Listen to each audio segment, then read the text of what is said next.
Good afternoon.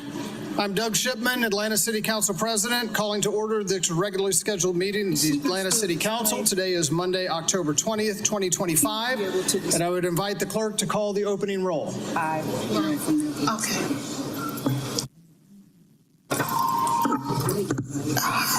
Good afternoon, Mr. President and members of council. We have Council President Doug Shipman. Present. Council Member Michael Julian Bond, Post 1 at Large. Council Member Matt Westmoreland, Post 2 at Large. Here. Council Member Ishay Collins, Post 3 at Large. Here. Council Member Jason H. Winston, District 1. Here. Councilmember Cardin Wyckoff, District 2. Here. Councilmember Byron D. Amos, District 3. Here. Councilmember Jason Dozer, District 4. Present. Councilmember Liliana Bakhtiari, District 5. Here. Councilmember Alex Wan, District 6. Here. Councilmember Howard Shook, District 7. Councilmember Mary Norwood, District 8. Councilmember Dustin Hillis, District 9. Councilmember Andrea L. Boone, District 10. Present. Councilmember Marcia Kohler Overstreet, District 11. Councilmember Antonio Lewis, District 12. Mr. President, we do have a quorum of members present. Thank you, Madam Clerk. Next, we'll move to the adoption of the agenda. I would entertain a motion to amend the agenda to include one more proclamation for Atlanta DOT that Councilmember Amos is going to include. Move to amend. So moved. It's moved by Councilmember Overstreet, seconded by Councilmember Amos. We just want to direct, Mr. Chair, if you could note how much we love ATL DOT because amending to add another proclamation. Yes, is there any discussion of the motion to amend the agenda? We can do this via unanimous consent. Any objection to the motion to amend the agenda? Madam Clerk, please sound the count on unanimous consent. 13 yeas, 0 nays. 13 yeas, 0 nays. The motion to amend the agenda passes. Now, if there are no other amendments or changes to the agenda, I would entertain a motion to adopt the agenda as amended. Moved by Councilmember Bakhtiari. Do I have a second? Seconded by Councilmember Wan. Any discussion on the motion to adopt the agenda as amended? We can do this via unanimous consent. Is there any objection? Madam Clerk, please sound the count on unanimous consent on the motion to adopt the amended agenda. 15 yeas, 0 nays. 15 yeas, 0 nays. The motion to adopt the agenda carries. Next, we'll move to the invocation section of the agenda. We do not have a guest today for the invocation, but before we take a moment of silence, I would like to pause for any recognitions that council members may have. Councilmember Boone. Yes, thank you, Mr. President. The Atlanta community lost Evangelist Yvonne Shaw, who was the organizer and coordinator for the 30th year for the Christmas Cascade Kwanzaa Parade. She was also a native of Atlanta, attended David T. Howard High School, Howard University, was a well-known and respected community leader. Please keep Evangelist Yvonne Shaw and her daughters, also the Andrew and Walter Young family. She was extremely close to them and organized many events along the Cascade Corridor. Evangelist Yvonne Shaw. Thank you. Thank you. Councilmember Bond. Yes, I want to lend my voice to honor Evangelist Yvonne Shaw. She is a person that literally has known me my entire life. She was a dynamic lady, always concerned about the community, and in every decade of her life found a way to participate civically and uplift the community. She will be sorely, sorely missed. Thank you. Others? I would like to extend condolences to the family of Craig Miller, who was the CEO of Craig Miller Productions. It was an Atlanta-based company that worked extensively in the film and TV industry. He was a wonderful both cheerleader and influencer in that space, and someone who touched many folks in Atlanta. So I want to make sure that we uplift his family after his loss on Sunday. With these, and for those unnamed, would you please join me in a moment of silence?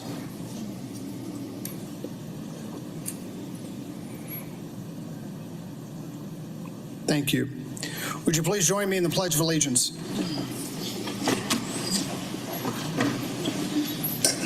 I pledge allegiance to the flag of the United States of America and to the republic for which it stands, one nation, under God, indivisible, with liberty and justice for all. Thank you. Next, we will move to proclamations, commendations, and other special awards. First up today, I would like to invite Councilmember Boone forward, and those who are here to honor Denise Donnie M. Turner to please join us up here on the dais. Please come forward swiftly so that we may honor our wonderful native of Atlanta attorney. Come on up, right on up. If you are here with the family and our honoree, please come on up.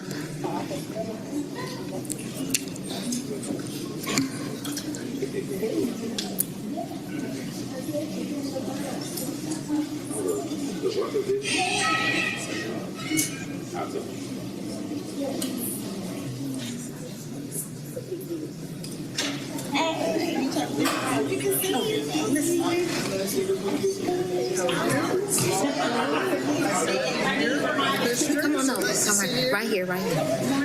Just stand right here. I know, right? Right here. Right here. Yeah, it's nice to see you in person. Yes. You look very powerful. Thank you so much. Thank you. How are you? How are you? Nice to see you. I'm Mom. Welcome. Good to see you. No. Yes, I do. I have Nikki as a family. Yes. Whitfield. Good to see you. Good to see you.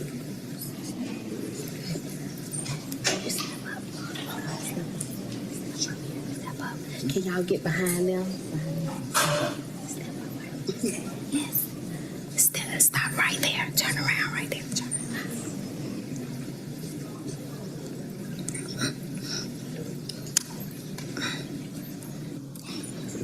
Good afternoon. Good afternoon. I am Andrea Boone, a member of the Atlanta City Council. We are so very happy to honor our native sister, our native cousin, and our wonderful, wonderful attorney. In honor of Donnie M. Turner, M.A.J.D., whereas the Atlanta City Council proudly recognizes and honors Donnie M. Turner, M.A.J.D., a native daughter of Georgia, for her extraordinary contributions to our nation and her steadfast commitment to the service of others. And whereas Donnie Turner played a pivotal role in helping to secure over $500 million through the United States Congress for the establishment and construction of the Smithsonian National Museum of African American History and Culture in Washington, D.C., while serving under the late U.S. Senator Max Cleland of Georgia, helping to realize a dream first envisioned by Black Civil War veterans over a century ago.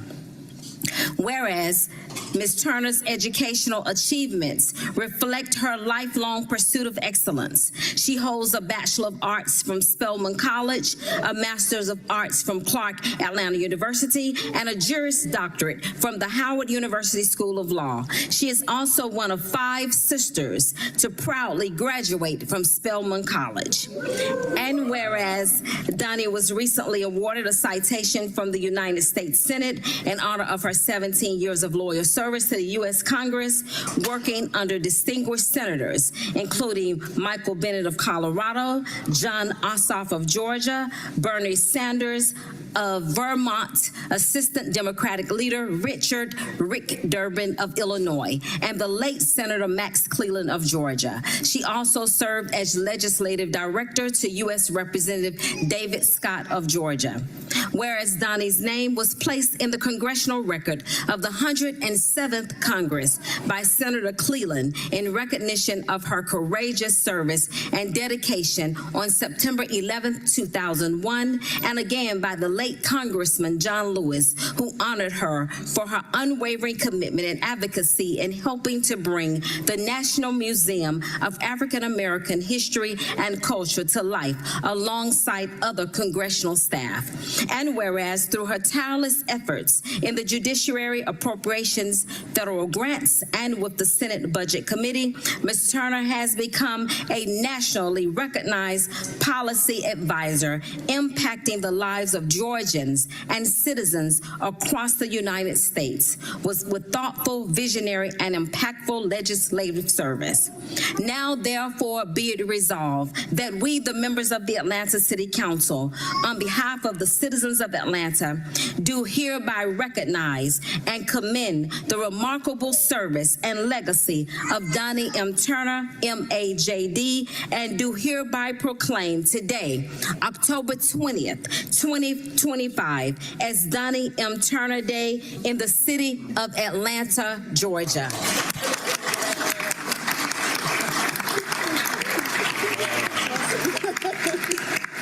Look at me, look at me. Today is your day. It is your day. Wow. Thank you. Thank you. Okay.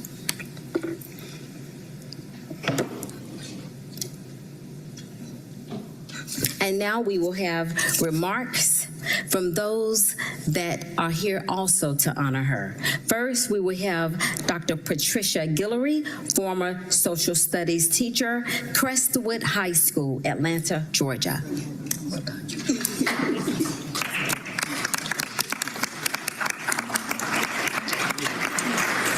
Good afternoon.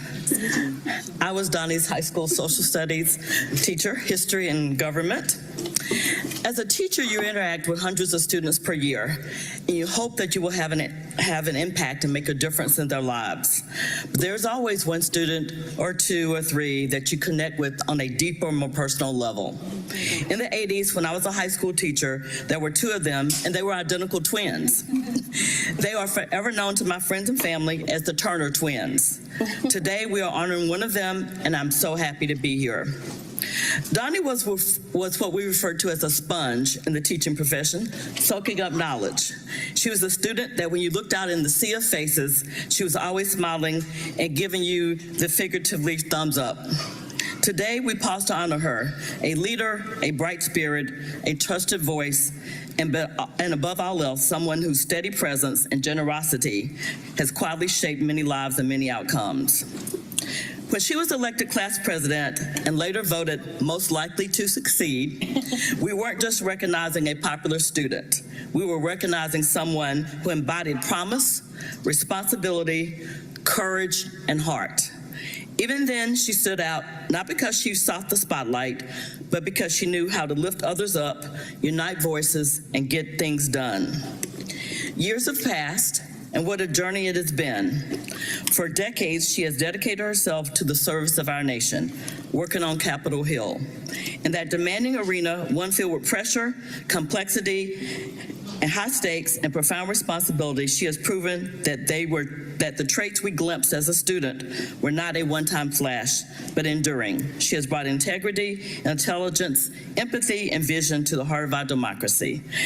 So, we honor you today, Donnie Turner, for all your service. Thank you. Next, the Honorable Mo Ivory, Fulton County Commissioner. Thank you. I'm going to bring Donna right here. Thank you so much. My name is Mo Ivory. I'm a Fulton County Commissioner right here in District 4 where you're sitting, because if you live in Atlanta, you live in Fulton County. Yes. So I'm here. I'm not going to read everything that has already been said in the Atlanta presentation because I'd just be repeating all of the accolades. I'm here to speak personally about Donnie. I'm going to say that she earned her bachelor's degree from political science from Spelman College, and that's where we first met. We're sisters in a multitude of ways. First, we're Spelman sisters. Then we are sisters and sorors of Delta Sigma Theta Sorority Incorporated. But yeah, you can, to all the sorors in the room. Okay, wonderful. I see you in the back there. But more importantly than that, Donnie is my line sister, and her twin sister Denise is also my line sister. So I've watched her evolution, and we both had Dr. Davis in political science for 4 straight years at Spelman College. So we've been there together for a very long time. And she is also my link sister as well. So we are connected in so many ways. And then we are in this political world. So we've been watching each other grow in this world for many, many years. And I've been so proud of the work that you have done. The thing you need to know about Donnie and also about Denise is they're very quiet. They don't do a lot of posting on social media. They don't do a lot of pushing their accolades in everybody's faces. They just do the work. So I'm here today to tell you that now, therefore, be it resolved that the Fulton County Board of Commissioners recognizes Donnie Turner for her exemplary career and outstanding leadership, and does hereby proclaim Monday, October 20th, 2025, as Donnie M. Turner Appreciation Day in Fulton County. And it's my honor to be able to do this for my sister. I got thank you.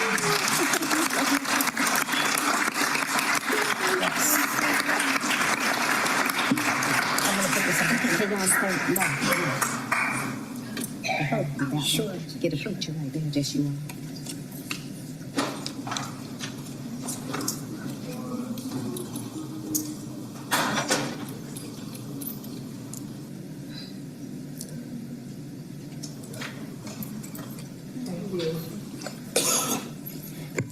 And now, Ms. Nikki Tinsley, CEO, Concessions International. This is Donnie's cousin. Thank you. Thank you. I will not be here long, but I will just tell you it's an honor to be here today to celebrate family, to represent our complete family. So I will just simply say, if you're out there, if you could stand if you're family, because I know everyone couldn't get up here. If you could please stand. All family. So, thank you. Thank you. So Donnie is my second cousin. Her mother, Janet, is my first cousin. I will tell you, to represent our family at this moment, to honor the service of Donnie, is a pleasure. Donnie is a jewel. She has dedicated her professional life to service for her country, her state, and city, all of which she loves. And we are all better for that. Donnie is unselfish and a true servant leader. I know her heart and that she believes in so much that is good. As a younger cousin, I've sought her counsel and followed her lead. We share family, our love for Spelman College, and Delta Sigma Theta Sorority Incorporated. I can think of no one better to have this moment than Donnie Turner, and happy Donnie Day. Thank you.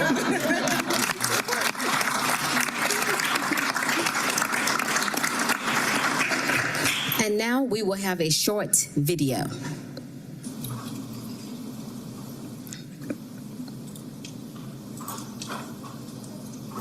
Thank you to Councilmember Andrea Boone for this great honor, and also to the Atlanta City Council for this proclamation. When I started as a Senate staffer so many years ago, I was one of only a handful of Black women's policy advisors in the United States Senate. I just graduated from Howard University School of Law. Of course, I was a graduate of Spelman College and had a master's degree from Clark Atlanta University. And I looked to a lot of the mentors and a lot of the longtime Black staffers that have been here to guide me during this period of time. While I was working for Senator Cleland, I worked on legislation to establish the National Museum of African American History and Culture, which led to about $500 million being raised to build that museum. And now it's the hottest ticket in Washington, D.C. It's one of the most popular museums in the Smithsonian. So I'm really proud of that accomplishment. And just goes to show how important it was to be a Senate staffer here and to work with my colleagues and to have the background that I had being from Atlanta and the roots in Georgia. I want to also thank my parents, my father, Dennis Turner, Jr., MD, who was the first Black medical resident to finish the surgery program at Emory University, and my mom, Janet Turner, who focused her career in education, was a travel agent, owned a small business, and was Mayor Andrew Young's chief of protocol. And so thanks so very much to my family and to the support they have given me. This is a great honor, and I really appreciate it, and want to make sure that there are others coming behind me, that I will continue to support them. Thanks again.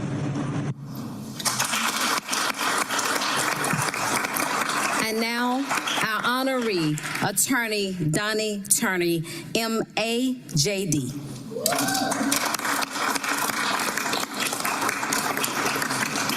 Thank you so much, Councilmember Boone, and for everyone who brought this to fruition. I'm a congressional staffer. I work behind the scenes. My bosses get the credit. The senators get the credit. They're on the Senate floor. But the ones who are behind the scenes, who are working on legislation, drafting bills, like I said, working on legislation to establish a National Museum of African American History, that does get done behind closed doors, working with the Smithsonian, working with other African American museums who were afraid that a national museum would pull resources from local communities. So trying to work with all of the interested parties, all of those behind the scenes work is what has built my career. And so I'm so thankful for this recognition.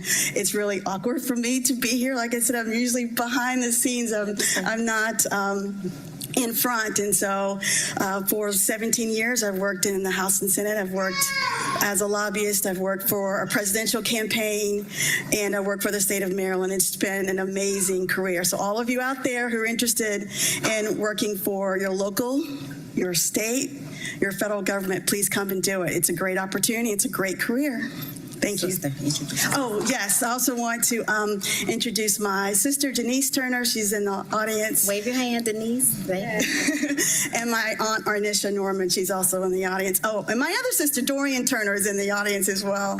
So thanks, everybody, for being here, for supporting me. This is great. What a great family. What a great family. Thank you to Mr. Sean Norman, the Roy Norman family, and all of you all who have gathered here to accept this award and be here with her. And now we will have an official photo. Thank you. Everyone else is coming as close as possible.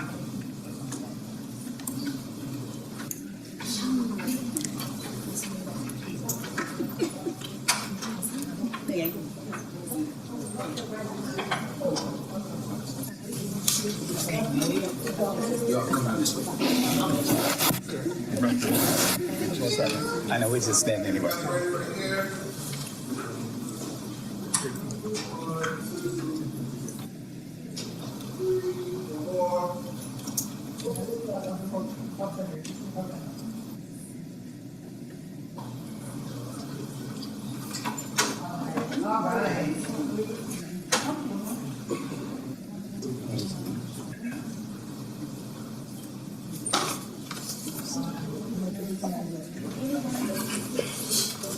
So what day of the week do you usually have free time?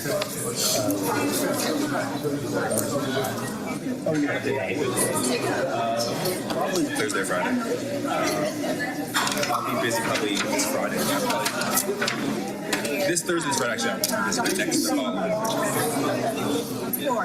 Of course. Thank you so much. Thank y'all. This was so nice. Absolutely. Thank you. Thanks for coming. From when they were born. Donnie Day. Congratulations. Hey, how are you? Please move quickly to our reception, part 2 of our celebration. Part 2 of our celebration. Part 2 of our celebration will be held on the second floor in the corner. Please move swiftly. Please move swiftly. Please move.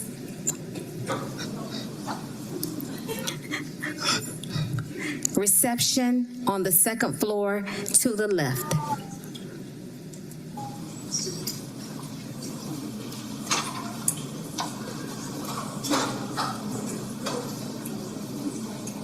Thank you all.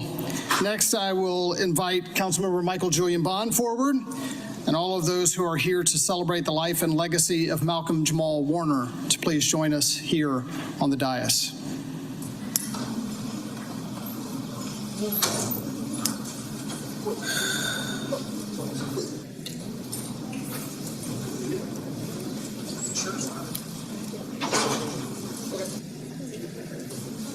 Did she leave it? She left it.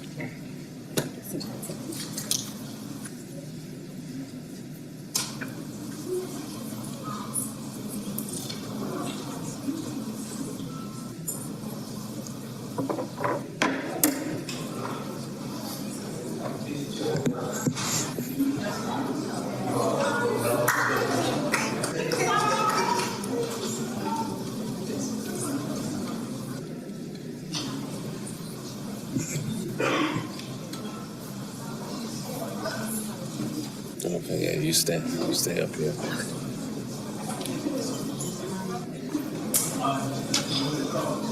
No, come on over. He's helping get everybody else in.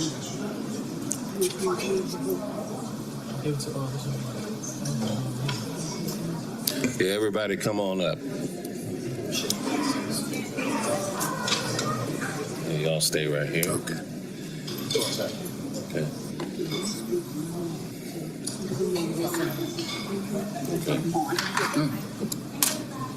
This is his father right here. Yeah. Pop and mom. Okay. Now come right here. Come right here. You got Mr. Wong. Okay. How are you, sir? Thank you. All right. Well, I want to say good afternoon to everyone who is here present and, of course, who is monitoring this either on cable or streaming. We're here to posthumously honor someone who has had not just a tremendous impact on the Atlanta community, but literally the world. We're here to honor the legacy of Mr. Malcolm Jamal Warner. With me today are his parents and his sister, members of his family, friends, and supporters. We want to honor his memory here today. And I had the occasion to meet, as I've told Mr. Warner, I met Malcolm way back in 1988 at the Democratic National Convention here in Atlanta with my two siblings, Jeffrey and Cookie. And Malcolm, Cookie, and Jeffrey stayed in contact over many, many years. We all watched him grow up on the Cosby Show, but we watched him mature and more than perform through his music and through his dramatic roles. And one of the things when you talk about people who are in the acting profession, acting of itself is a kind of deception because you are dramatizing someone else's words for someone else's purpose. But one of the things about Malcolm is that no matter what the role that he was in, he seemed to be his authentic self. His heart came through. And so I think that's why so many people here in Atlanta, around the country, and around the world loved him so. And so to the matter at hand, I have a proclamation from the city of Atlanta that reads as follows: celebrating the life and legacy of Malcolm Jamal Warner. Whereas Malcolm Jamal Warner, born August 28, 1970, achieved wide acclaim for his iconic role as Theo Huxtable on The Cosby Show, earning an Emmy nomination as the youngest performer ever in his category and launching a distinguished entertainment career spanning decades. Whereas having relocated to Atlanta to portray Dr. A.J. the Raptor Austin in the Fox Network series The Resident, Warner became an integral part and presence in Atlanta's creative community, returning regularly to perform, speak, and to support local cultural life. And whereas Warner was beloved fixture in the Atlanta art scene, playing bass with the band Biological Misfits, formerly known as We Got Jazz, fronting the jazz funk ensemble miles long in sold-out city winery shows, which I attended, delivering spoken word performances and appearing at major events like Friday Jazz at the High Museum of Art. And whereas as a poet and podcast host, most notably with his show, Not All Hood, Warner used his creative voice to explore identity, culture, social issues. He notably brought Atlanta-based spoken word truth artist Tamika Georgia Me Harper onto the show in his final episode, posted shortly before his passing. And whereas his friends and collaborators across Atlanta describe Warner as more like a brother, recalling his warmth, humility, stability and deep commitment to family and community. And whereas Warner tragically passed away on July 20th, 2025, while vacationing with his family in Costa Rica, his death prompted an outpouring of poignant tributes from colleagues, fans, and family around the world, and mourning the loss of the man celebrated for his artistry and grace. And whereas his mother, Pamela Warner, launched the Malcolm Jamal Warner Living Legacy Instagram account to honor his memory and encourage others to carry forward the passion for art, family, and authenticity. Now, therefore, be it proclaimed that we, the members of the Atlanta City Council, on behalf of the residents of the city of Atlanta, do hereby proclaim this 20th day of October 2025 as Malcolm Jamal Warner Day in our great city, in recognition of his significant artistic contributions, his devotion to the Atlanta community, and the enduring legacy to encourage Atlantans to reflect on with the joy of creativity and the humanity Malcolm Jamal Warner brought to the world. In witness thereof, I've set my hand and have caused the seal of the city of Atlanta to be hereinto affixed.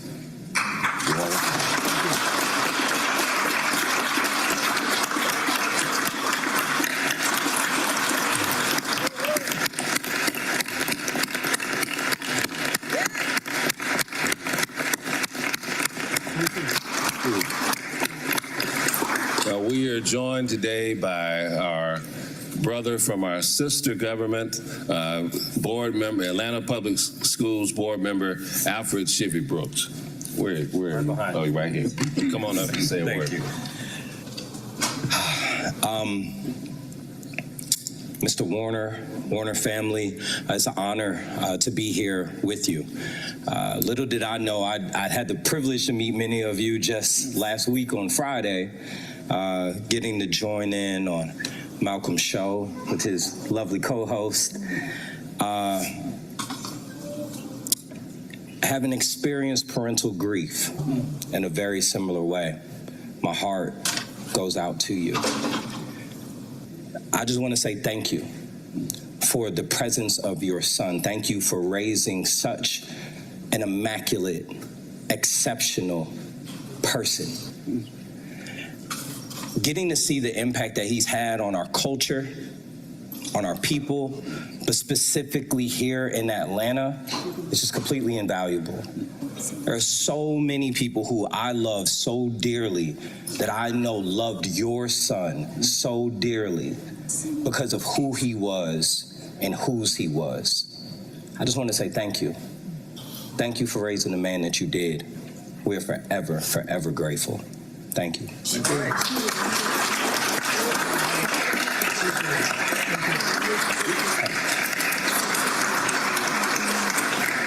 And next we'll have a dear friend, Marsha Washington George, who's going to read a poem that the family has requested.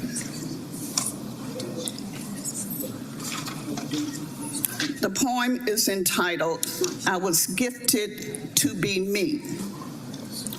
August 18th, 1970, a gift my parents held, for it was the beginning of what I would become to tell a story of life's journey and how it made me smile and gain the love of many others, if only for a while. I challenged what I had with acting for many, many years. And through this artful challenge, I brought laughter to tears. I moved on to the top of the line with the Grammy Award in tow. For this great music accomplishment is what kept me on the go. From the residents and then my jazz sounds, accomplishments abound. My, this is all greatness. Excuse me. I'm now director bound. Well, one would think he's done it all. What else could there ever be? And then I surprised them all with what would be great poetry. So now you know my story of what I chose as the best. but it was the love of my family and child that put me to the test. The test was great. The test was strong. And sometimes I would sit and thank God for his graciousness for my gift that was so fit. I was gifted to be me.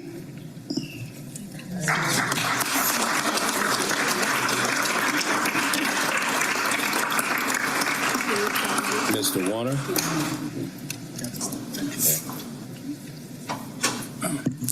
This is quite an honor. I and my family are very appreciative to the city of Atlanta.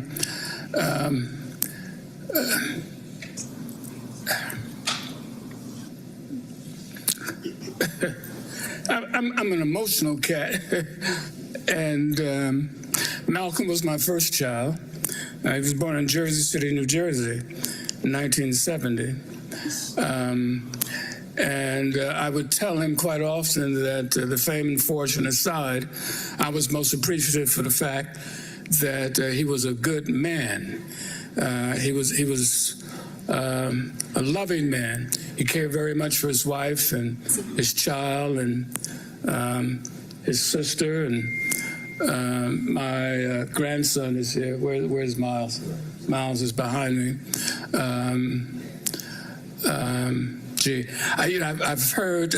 I've heard Spelman mentioned, and I've heard Howard mentioned, but I've not heard Lincoln University mentioned.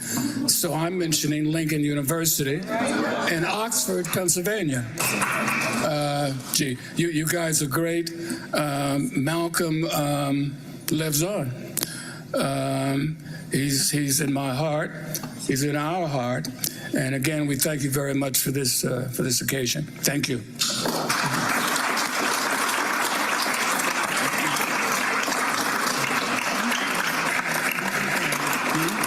We're going to move up now for our official photo, so if the family would come forward and everybody else get in where you fit at. Come on up. No, you need to come up. Marshall. It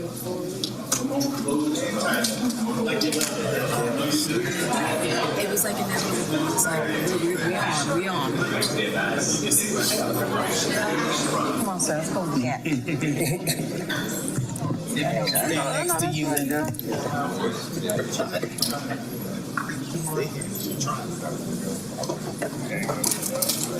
Excuse me.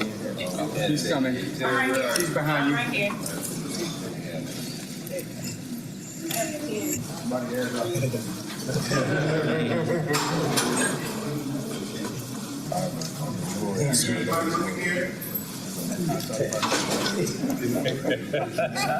Window. Shorter people in the front.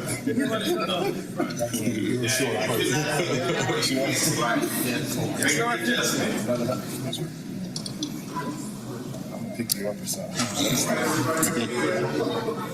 1, 2, 3, 4. All right, over here.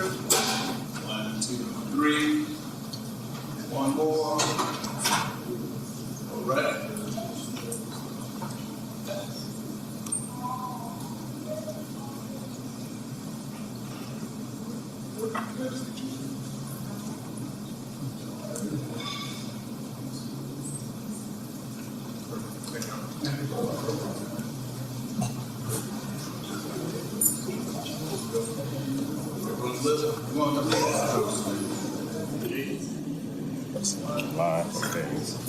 Broadcasting school dance rock. Get your number before we leave. Okay. Got it.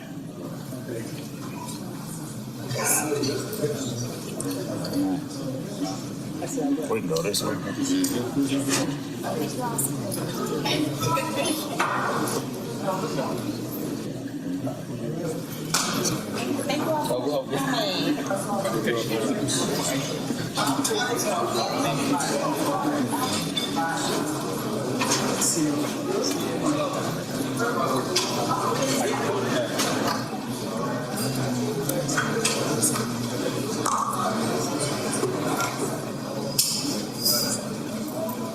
Thank you all. finally, today I'd like to invite Councilmember Amos up and all those who are here to honor Atlanta DOT to come and join us up on the dais, please.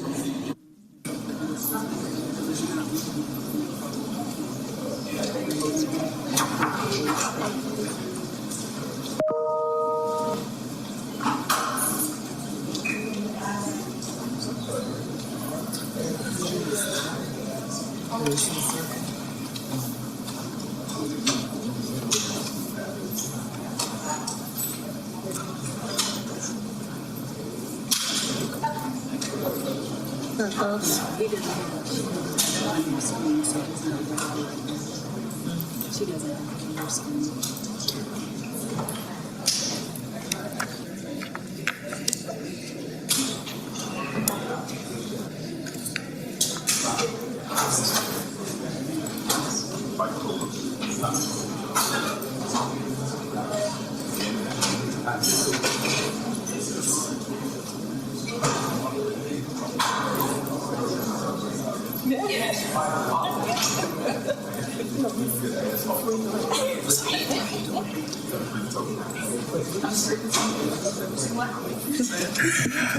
Good afternoon, everyone. I'm Councilmember Byron Amos, Chair of the Transportation Committee. As we gather around, we are here to actually recognize what is rapidly becoming the month of October, other than my birthday, Biketober month 2025. Recognizing October as Biketober month 2025, whereas Biketober, celebrate each October, is a month-long event presented by Georgia Commute Options, and the Atlanta Region Commission has encouraged residents to ride bicycles for fun, fitness, transportation, while showcasing the health, environmental, and community benefits of cycling. And whereas Biketober advances the city goal of sustainability and connectivity by promoting active transportation that reduces congestion, improves air quality, and fosters stronger, healthier communities. And whereas the city of Atlanta has adopted the Vision Zero initiative, affirming its commitment to eliminating traffic fatalities and severe injuries while promoting safe, healthy, and equitable mobility for all. And whereas the continued success of Vision Zero and Biketober depends on the shared efforts of transportation professionals, policymakers, civic organizations, and engaged public committed to building a culture of roadway safety. And whereas through initiatives such as Biketober Month, the City of Atlanta and the Atlanta Department of Transportation continues to foster a culture of innovation and inclusion, advancing the mayor's vision of one safe city and a city built for the future by investing in infrastructure, education, and programs that make cycling accessible, enjoyable, and safe for all residents. Now, therefore, be proclaimed that we, the members of the Atlanta City Council, on behalf of the residents of Atlanta, do hereby declare October 25 as Biketober Month in the City of Atlanta, and call upon all citizens, businesses, schools, and civic organizations to celebrate the benefits of cycling and to support the principles of Vision Zero by working together to create a safer, healthier, and more sustainable city. And of course, this proclamation is signed by the Atlanta City Council President and all members of the Atlanta City Council. Commissioner, he slips in here. Congratulations, sir. Thank you. All right, I am going to move through this because we got a lot of folks that want to talk about biking in Atlanta. So thank you. I'm Commissioner Solomon Cavanis with the Atlanta Department of Transportation. And I know everyone here came out because this is Biketober. Biketober is a special month for the Atlanta Department of Transportation and all those who look for commuting options throughout the city. We are partnering with Georgia Commuter Options, or My Georgia Commuter Options, also Propel ATL, and our council members and all those who are supporters of a healthier way of moving around the city. So we have all of our representatives here that want to share how strong we support biking throughout the city, and we want to encourage everyone to take advantage of alternative means to getting from school to work, take advantage of our trails, and also all the wonderful bike facilities we have throughout our city. These folks have worked really hard to make biking an option in the city and have worked really hard to put lanes throughout the city. So with that, I want to say thank you, council member. Thank you, council member. Thank you, council member, and all those council members who are here at the dais for all your support and all your vision, because not only biking, but walking, Atlanta is really being a leader throughout this country in terms of alternative options to driving. So with that, I'm going to bring up Deputy Commissioner Betty Smoot-Madison to share a few words, and this is our great leader of strategy and planning.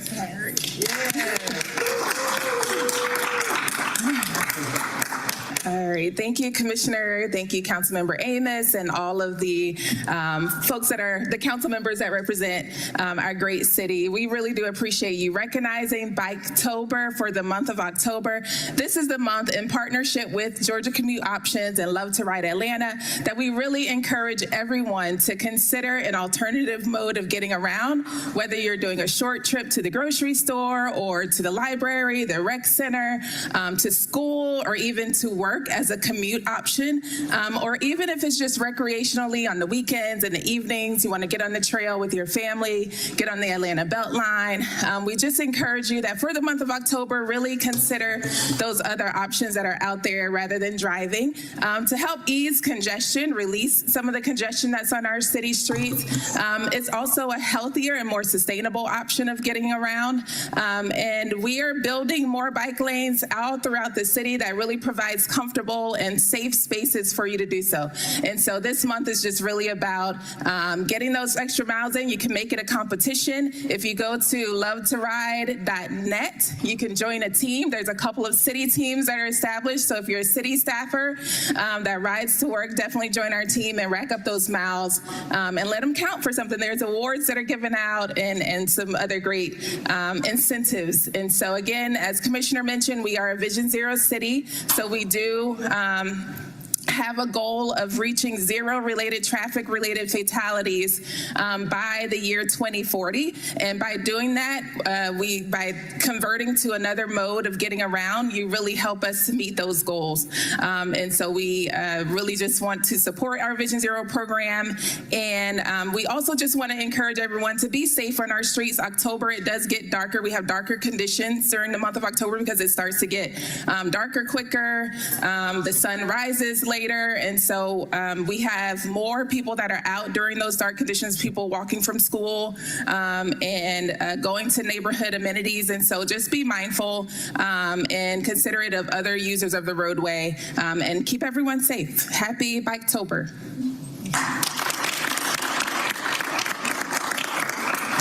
I did not want to let this opportunity pass without thanking this dynamic team. Thank you, Commissioner, for all of your leadership. Deputy Commissioner Alan Smith, that's our #1 guy. He answers the call. He answers the call when we call. Carla Smith, Sandra Kelly, Lenore, thank you all so much for all you all do, giving us that special attention on Fairburn Road and Cascade, Peyton Road, and all of the great work. Thank you all so much.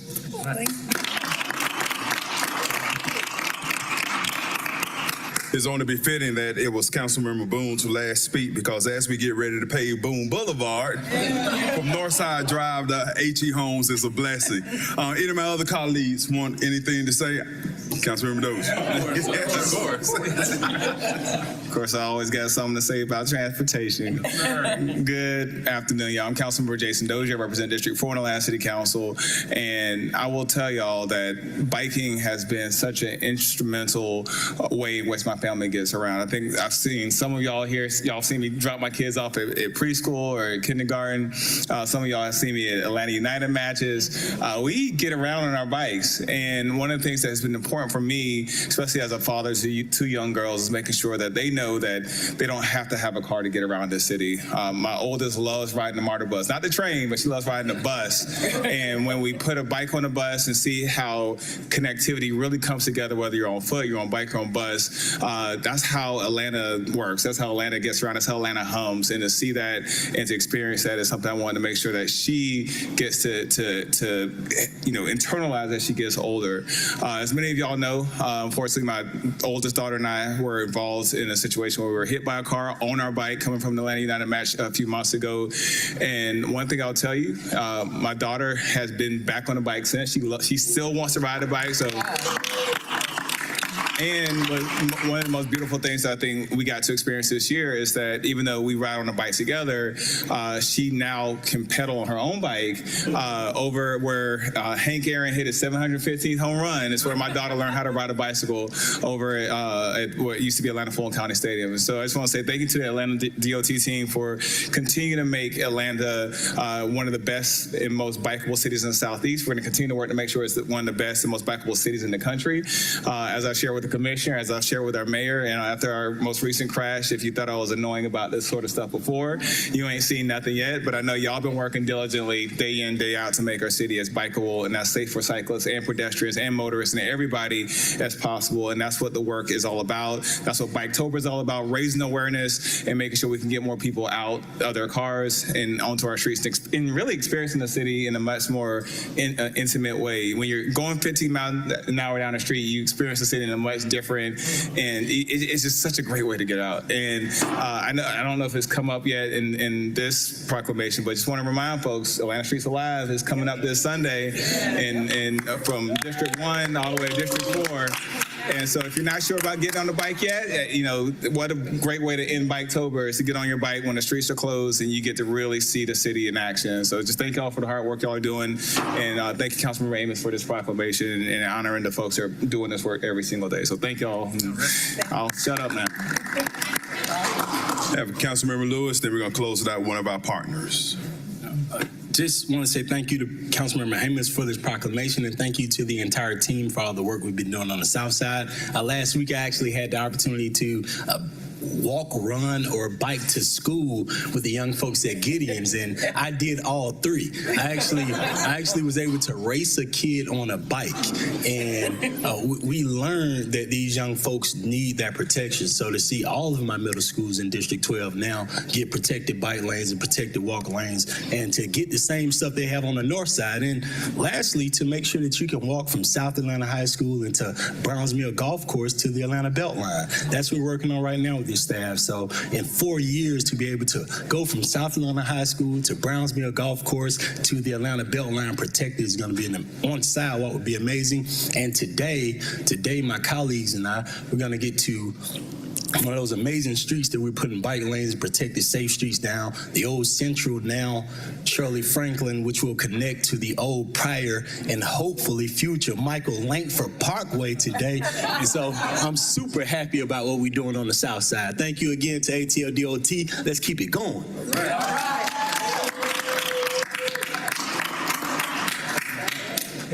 Thank you all for having us. My name is Bennett Foster with the Atlanta Regional Commission. So Georgia Community Options does run Biketober. We are funded by Georgia Department of Transportation and managed by the Atlanta Regional Commission. I just want to, first off, spread the message of joy and give this to the council member. Don't worry, I have one for all the council members. But if you see here, the message is joy. We want to spark joy.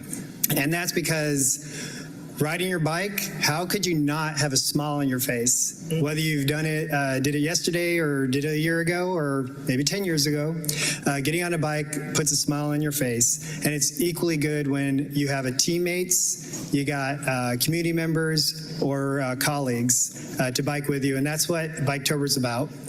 Putting a smile on your face and also competing with other companies. We so far have 360 companies in the region competing during Biketober. And you can, as Betty mentioned, you can win prizes such as an e-bike from Outback Bikes or an Edison e-bike from some of our great partners. But I do want to go back to something the commissioner and the council members here have said. You know, we're trying to get people on bikes, but we're not building bike lanes or anything like that. You're doing that, and you're doing a wonderful job. And the more people we get on bikes using those bike lanes, the more people who will be biking, right? And when we do these bike buses, as Councilmember Lewis was talking about, those bike buses are all over the city. And when you have the Atlanta e-bike rebate program, you're putting more people on bikes. you're driving down the cost of transportation for everyone here. And you're getting rid of congestion because that's one less car in your way, right? And so what we're creating here is a virtuous cycle. You're all part of it, and you can keep doing this and from now until the end of the month, win some prizes, log your rides, and have a great time, put a smile on your face. So thank you all so much. And yes, I have shirts for our ATLDO friends, ATLDOT friends, and our council members here. I used to get in this one. Oh, we'll step up front, take a picture.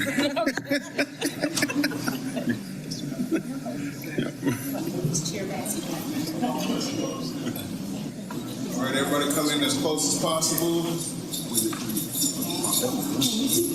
Y'all get y'all starting the show. Oh, we got it. That's really his bike.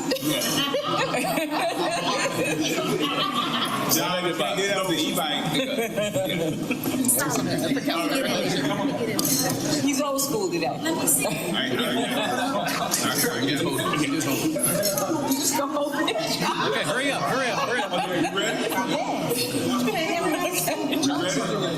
Alan Smith. Alan Smith. Come right here. Come on over here. Alan Smith. Alan Smith. Here we go. Alan Smith. Wait. Everybody here? Oh, wait. Okay. All right, 1, 2, 3, one more. Perfect. Thank you. All right.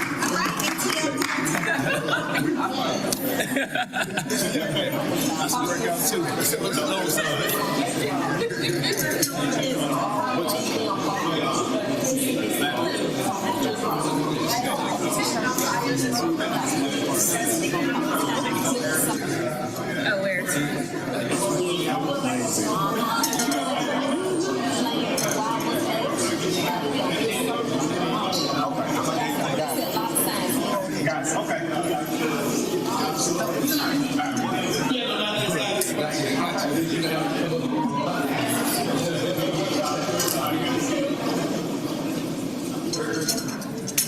You can do that with an e-bike.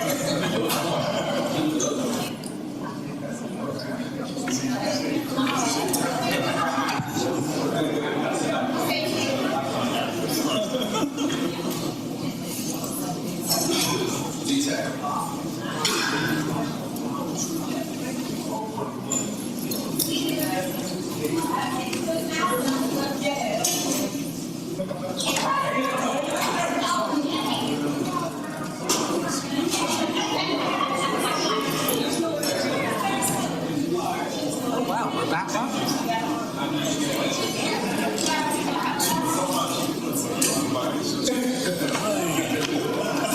Y'all continue to do good work. Thank you all very much. We will now move to public comment. I would remind everyone that each person has up to 2 minutes unless they have been yielded time by someone else on the list. You cannot yield time at the podium. I will do my best with pronunciation of names, but please do correct the record if I happen to mispronounce your names, and apologies in advance. First up today will be Valerie Anderson. Due to yielded time, you'll have up to 6 minutes today.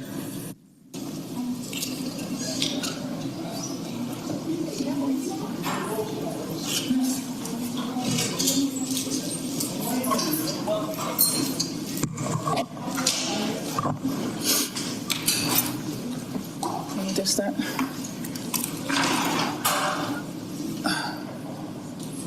Well, I haven't said anything yet. You start the clock. Please restart the clock. Go ahead, Ms. Anderson. Thank you. Good afternoon. I would like to say, Jason Dover, thank you for introducing yourself to me. Pleased to meet you. So yeah, the last time I was here, I must say I was disappointed in the behavior up there. So I just want you all to know that, because I haven't forgotten that. And I was very disappointed to feel like I was disrespected. So I'm here to let you all know, like I said before, I'm not going to stand here and have anyone disrespect me. I get you all don't know me. You all don't know my son. I get that. But he is my son. And I'm here doing what any mother would do for their child. Especially a child, my son, that was murdered by a lawless drunk officer who was on probation when he murdered my son. Instead of getting charged with murder, he got charged with obstruction because he refused to take a blood draw. So when I say, when I get up here, I want your attention. I want each and every one of your attention. Okay, because that's my son I am grieving over for the rest of my life. And that is my son that I will not speak about in the past, because as I'm standing here, he's with me. I carried him for 9 months. 9 months. So he's here with me, in my soul, in my spirit, and in my heart. Okay? So no one is going to disrespect that. No one is going to disrespect that. My child is with me in here, Devon Anderson Jr. So I just want to put that out there. Needed to put that out there. Mr. Westmoreland, thank you for the information that you sent me. Highly disappointed, very disappointed, as you read.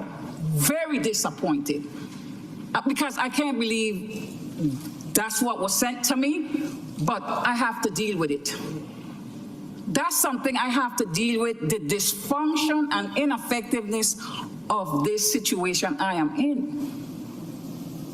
My son was murdered. I don't know how much time I have to say this, that my son was murdered. So, I mean, am I just supposed to be like, listen to what the police have to say, which is a bunch of goddamn liars? Don't you all care about trust? Don't you all care about respect? Those are the things to me that means a lot to me. Trust. And I have no trust. Respect. And I don't know who to respect. Okay? I don't know who. So as far as I know, I'll be showing up. And to know that I have to wait until next year, hoping and praying that I'm here to get justice for my son is shameful. It's very shameful. Why? Because the privilege is yours. And like I've said many times before, I don't care about your privilege, title, or power. I don't care. My privilege, my power is mother. It's simply mother. I'm doing my motherly duty to my son and the promise I made to myself and to my son as I walk towards his casket.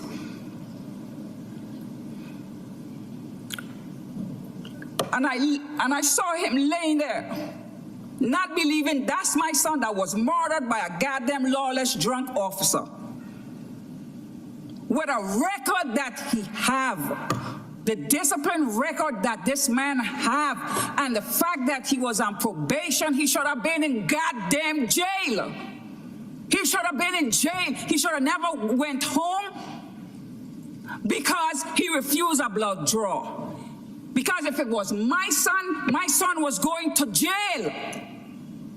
And I'm going to say this again and again. If it was my son, he was going to jail. And if it was my son would have been in jail right goddamn now. But he was home for a whole year collecting a check off the goddamn taxpayers.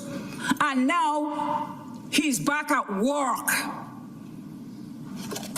And I'm here, still trying to get justice for my son. Still trying to get justice for my son. But you know what I say all the time, right? I'm not going nowhere. not going nowhere. Because that's my son that I love very much. Very, very much. My other kids too, but we're talking about this one here. The baby, my youngest, that was taken away from me by some lawless drunk that the city looked like they'll do anything to protect. The amount of goddamn energy you all putting in protecting him, you all need to do the same damn thing to find out why my son was murdered by this lawless drunk. Time has expired. Thank you. Next will be Henry Jordan. You'll have up to 2 minutes.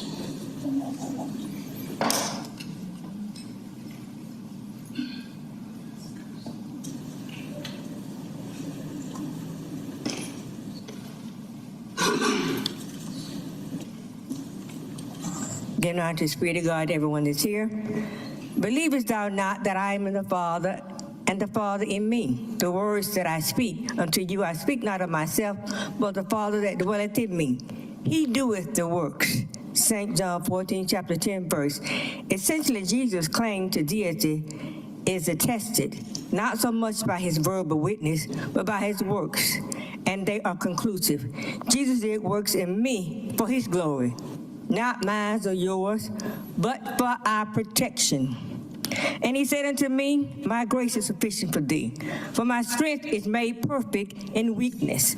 Most gladly, therefore, will I rather glory in my infirmities, that the power of Christ may rest upon me. 2 Corinthians 12, chapter 9th verse, 2nd chapter, 9th verse. The apostle is deeply concerned about the weaker brethren, and he burned with indignation when he thought of those who would lead them into sin. Then said Jesus unto his disciples, if any man will come after me, let him deny himself and take up his cross and follow me. Matthew 16, chapter 24, verse. Satan, the Lord, reconciles in Peter's words, a repetition of the temptations to avoid the cross that he had undergone in the wilderness. And Judah did evil in the sight of the Lord, and they provoked him to jealousy with the sins which they had committed above all that their fathers had done. 1 Kings 14, chapter 22nd verse. Help us not to do evil in the sight of the Lord. Lucifer deceived us that he had more for us than Jesus have, and he do not. Jesus can still kill Satan when Satan attempts to kill Jesus. We don't know that Christ is the real power, not our flesh, because in flesh dwells sin that kills and destroys. Thank you. Next will be Devin Franklin. Due to yielded time, you'll have up to 8 minutes.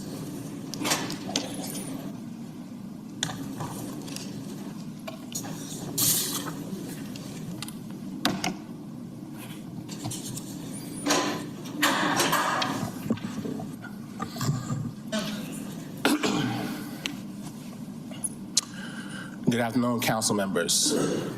Devin Franklin, Senior Policy, Movement Policy Counsel at the Southern Center for Human Rights. Today, I am going to bear my heart with you all a little bit. So I'm going to ask you all to bear with me as I do so. There are times where my past experience as a trial lawyer, a public defender here in Fulton County, a public servant here, is the source of much of my frustration and consternation when I deal with you all collectively. You see, my job now involves my communication and advocacy on behalf of a large contingent of people and their interactions with the system. But my job for the 12 years before joining the Southern Center for Human Rights involved communication and advocacy for the best interests of an individual brought before the criminal legal system and facing punishment. Now, sometimes I had a volume of facts on my side at my disposal to use in my advocacy for people that I represented. And obviously there were times when the state prosecutors had more evidence at their disposal than I. But even as opponents in a system that was designed to be adversarial, we always talked. We even argued. Whether in private conversation or in public hearings, We exchanged ideas. We assessed the information and evidence at our disposal, and we took positions. And surprise, surprise, even after those fights and arguments, we almost never agreed about what the correct outcome or disposition was, what was most appropriate or what was most fair. But at a minimum, even with prosecutors continuing to pursue efforts to take away the liberty and freedom of those who I represented, I at least knew why. Even if I felt it was a bad reason or a reason that I felt was insufficient, I knew where they stood. And I can't say that for all of you. My issue, particularly with a number of you, is that we do not know where you stand or why you're standing there. Do you take a position simply because it is politically advantageous? Or is it your true belief? Is it based on data or investigation? Or are you taking a position because you don't want to upset the mayor? Do you take a position because you don't want to be seen as a malcontent or uncooperative amongst your peers on council? Are you staying quiet because elections are looming? Do you take a position or refuse to engage with literal experts on the issue, like the intersection of court processes and conditions of confinement in Fulton County? Do you not engage with people like me simply because you don't like me? And if you don't, that's fine. I don't know, and I need to know, because in my 3 years in coming down here to talk to you all and to invite you to events and presentations about policing and jailing in Atlanta and in Fulton County, I've yet to be wrong about anything. As it pertains to the lease of the Atlanta City Detention Center to Fulton County and Sheriff Labatt, I, along with dozens of members of the Community Over Cages Coalition, told you, one, that the women in Union City would be the first housed in the Atlanta City Detention Center. Two, we told you that the sheriff did not have the staff to maximize the lease, the 700 beds that you all authorized to go over to him. Three, we told you that the people would continue to die in custody because the building, as horrible and decrepit as it is, was not what was killing people. We told you that it was the culture of neglect and indifference that had been continuing and will continue to kill people. And where do we stand on those things that I told you all then? Well, we were correct. The women in Fulton County's custody were the first to be moved there. They were moved from Union City to the Atlanta City Detention Center. And the men were not transported there for some months after the lease went into place. As it pertains to maximizing the usage of the lease, to this day, Fulton County still has hundreds of unused beds and has rarely exceeded more than 50% usage of that building because of staffing. And this exists even while, as a report by WABE last week states, more than 60 men sleep on the floor at the jail today. Today, 3 years after your legislation authorizing that lease. There are literal dozens of examples as to why that legislation that you all passed is a failure, but I cannot think of anything that is more clear, clear display of that failure than the fact that 6 men are still sleeping on the floor at Rice Street after 3 years after you all passed legislation, particularly for that purpose.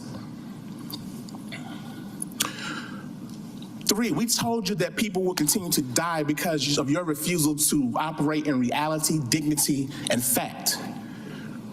Cornell Harris, Yavin Jackson, Jeffrey Jackson, Noni Batiste Kosoko, Monte Stinson, Christopher Smith, Alexander Hawkins, Samuel Lawrence, Davion Blake, Chandre Delmore, my former client, Michael Holland, Travis Landry, Leonard Fortner, Michael Brandon Rivers, Judith Wilson, Seth Green, Sean DeSola, Benjamin Pike. Those are the names of all the individuals who have been reported to have died at Fulton County Jail since you all passed that legislation. And that is not including those who have gone unreported, because there was also an article from WAB last week that spoke to the fact that there was a 5th death in Fulton County Jail this year that went unreported, and that the sheriff was not even aware that he had died because he had been transported to Grady Hospital before his actual death. Do you all ask these questions, or do you even care?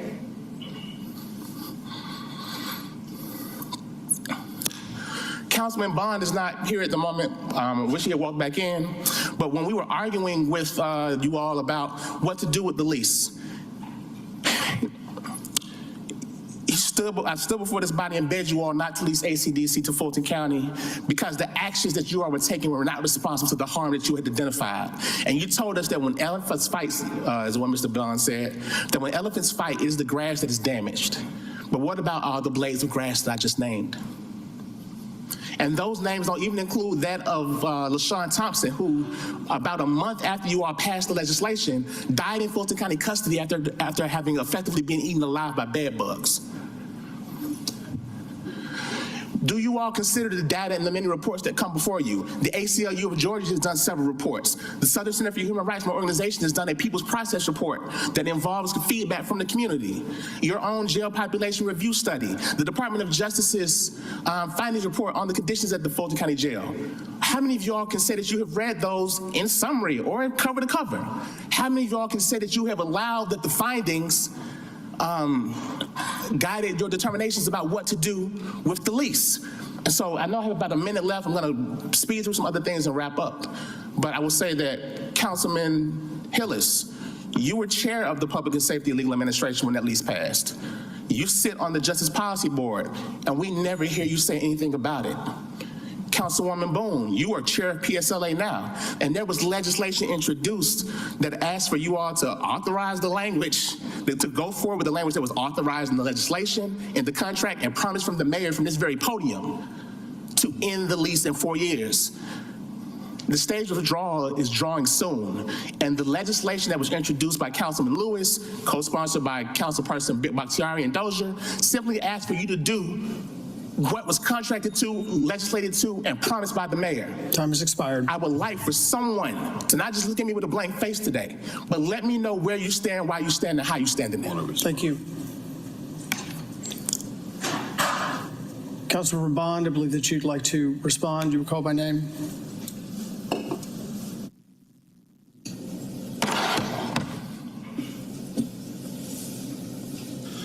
Thank you, Mr. President. Thank you for your comments. And since you called my name, I'm going to respond. I respect your work. I respect the work of your organization. And I respect your opinion, but I respectfully disagree. It is wrong for Fulton County not to build a new jail. Absolutely wrong. It would be wrong, and I respect my colleagues who introduced legislation, but it would be absolutely wrong for Atlanta not to continue to aid Fulton County. The contract that you reference is flawed in and of itself, but not for the reasons that you advocate. It's flawed because the current contract says that Fulton County will supply the officers to watch their own inmates in our facility. That is not done anywhere else on earth. Nowhere. Host agencies will watch the detainees. If the sheriff has a dearth of employees, he needs them at the Fulton County Jail. Our corrections officers should be watching those detainees. Advocacy has its place. I grew up in a house full of advocates, right? I was an advocate myself. I was arrested for my beliefs, right? I did that most of my life. I was an officer with the NAACP. But let me tell you what advocacy did at Fulton County.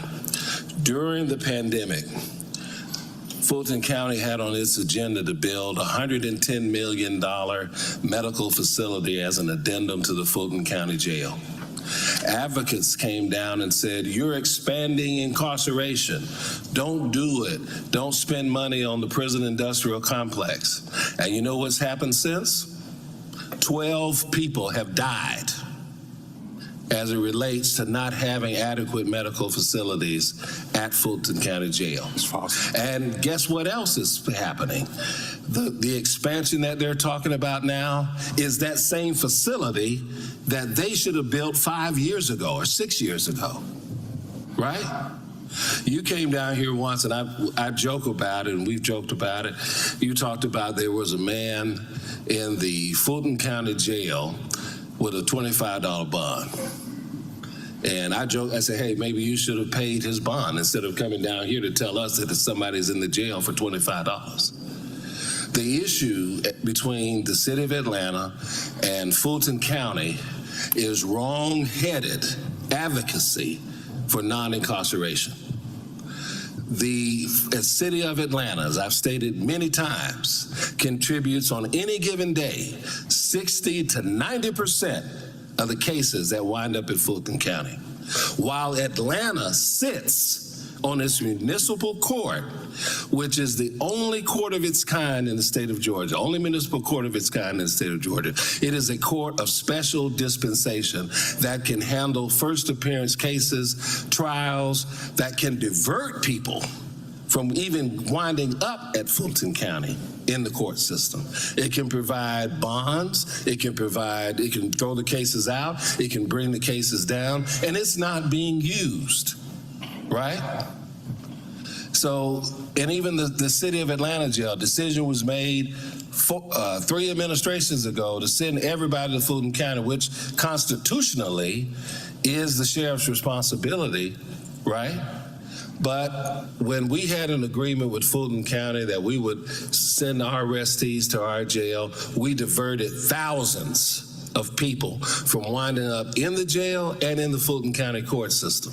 So what needs to happen is voices like yours, voices in the Fulton County Commission, voices in the administration and the council need to be in the same room and say we have the same problem and we serve the same citizens, and that we ought to be working this out to the benefit of those citizens, including those who are incarcerated. There are some people there that shouldn't be there. I agree with you. I worked in corrections for 4.5 years. I worked floors where there were 400 men and me in the building that is now the Gateway Center. I worked in an overcrowded situation. I found dead bodies.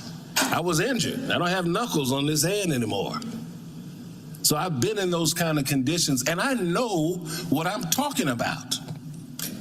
But for some reason, people are afraid on the county side to build a new facility, which is the humane thing to do, right? It is the humane thing to do. And people on this side of the aisle are afraid to be accused of increasing incarceration, which is complete and total bull. You know, there are people who wind up in situations where they end up locked up and they shouldn't be, right? Particularly on traffic charges. Very often. Right? Particularly on traffic. When I was the arraignment officer in corrections, I handled the arraignment for Judge Brown, who was the chief of the traffic court at the time when they were separate.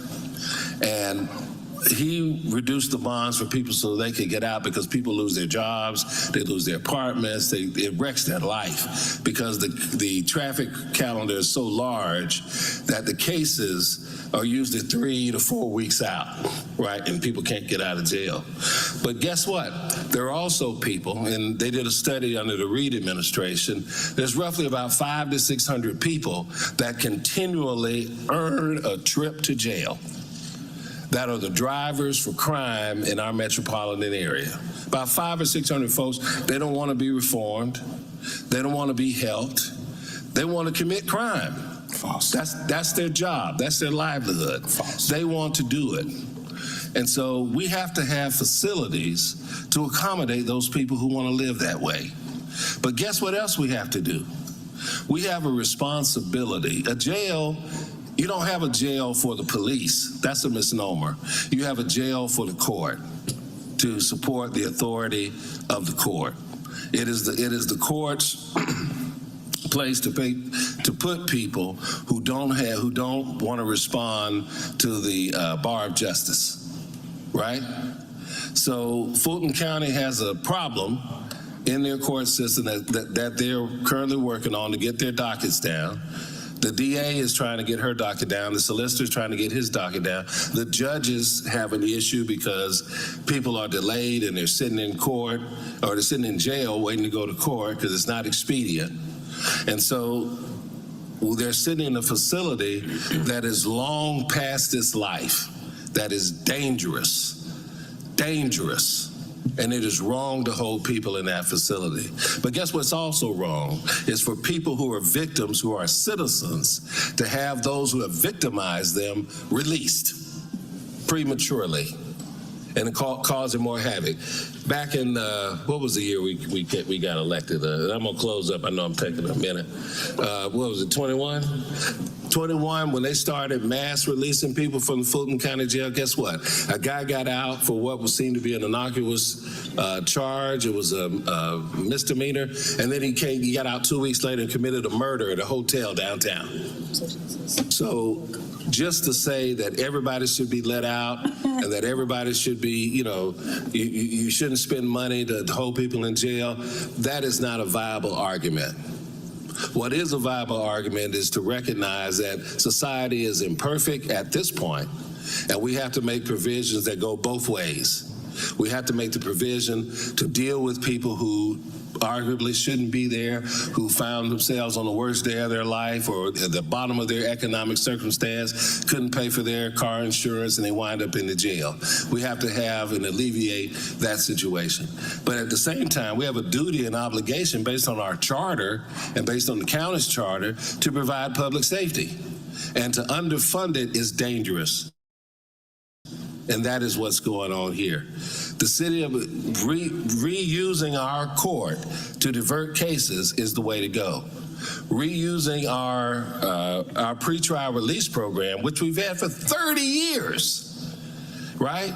And re-engaging them to let people out who get arrested without bond, who find themselves in these happenstance, is the way to go. Why it is not being done, why it is not being addressed, is a complete, unfathomable mystery to me. I want you to continue your advocacy, but until everybody gets in the same room and has the same frank conversation and drops the egos from people not liking the sheriff over there, people not wanting to give him what he needs, and all this profiling, we represent the same folks, and we have to deliver on behalf of those same constituents. We pay the same taxes, and it's got to be done. Maynard Jackson, when he was mayor, Michael Lomax, when he was chair of the Fulton County Commission, they worked it out, and it worked for 30 years. Councilor Bond, let's go ahead and wrap up. No, I appreciate. No response is necessary. This is because I also want to point out to the public the reason why you had your time, Mr. Franklin, and you asked for a response. No, I appreciate that he offered his response, and that we understand that it's coming from his position as a career Mr. Franklin, detention officer.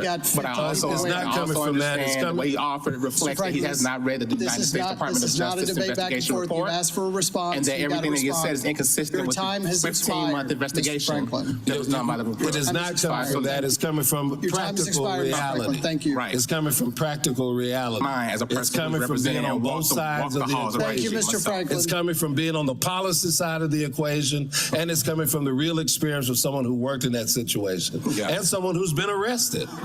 That's where it's coming from. It's not a pie in the sky. Oh, we're going to do the most altruistic work. It's dealing with the reality. No, it's not about altruistic, and I appreciate that you have. I appreciate that you acknowledge the point. Councilor Bond, Mr. Franklin, I watch your organization. I support your organization. I support your advocacy. But my ultimate point is that until everyone gets in the room and everybody has a frank conversation without, the politics, and just deal with the brass tacks, that's the only time that it'll be resolved. Councilor Bond, thank you. Thank you. Thank you. And thank you for your commentary. Councilmember Lewis, you want to respond? I would first start by saying I respect your organization. I respect what my colleagues said. And the legislation and resolution that we put in was to put everybody in a room. That legislation specifically was not to end the lease. It was to begin the conversation like we said in our original legislation we would. And so that's what that legislation did. And I was thinking about how I think about jails, because I think people think I don't believe in jail, right? There are people who have mad at and people are scared of. The man who murdered my mom should go to jail. The boy who broke into my car for my laptop looking for something, we mad at him. He needs help. He needs some money. We need to get him a job. And so that's how I think about it. And the language I think that we've been using in the city of Atlanta, and I'm super happy, the police are using this language. We can't lock our way up out this again because it affects us the most. It affects us, people that look like me and some of my colleagues up here the most. And so that's how I've tried to move as a council person, that we can't lock our way up out this again. The 60 people on the floor, myself, when we spoke this morning, I said I spoke to Sheriff Labatt this weekend about the 60 people on the floor. And I have not yet gotten the response, but I know he's trying to get them off the floor too. And that's where I do think we align at. And we also spoke about different things that are coming up since I've been elected in the area, and specifically in District 12, super happy about it. Some of the options that we've created in our city that are not used as much, and that's the Fulton County Rehabilitation Center, which sits on Metropolitan Parkway, and the Pad Diversion Center. So these are different options that we've invested in as well. The contract, the resolution that we put in was for the administration and for the Fulton County to come together, sit in a room to discuss what the next steps were. And that's what that resolution was. So I do agree with my colleague, Councilmember Bond, when he said we all need to sit down in the same room together, but I also agree with him whenever I say the other things. So thank you again, President. Thank you.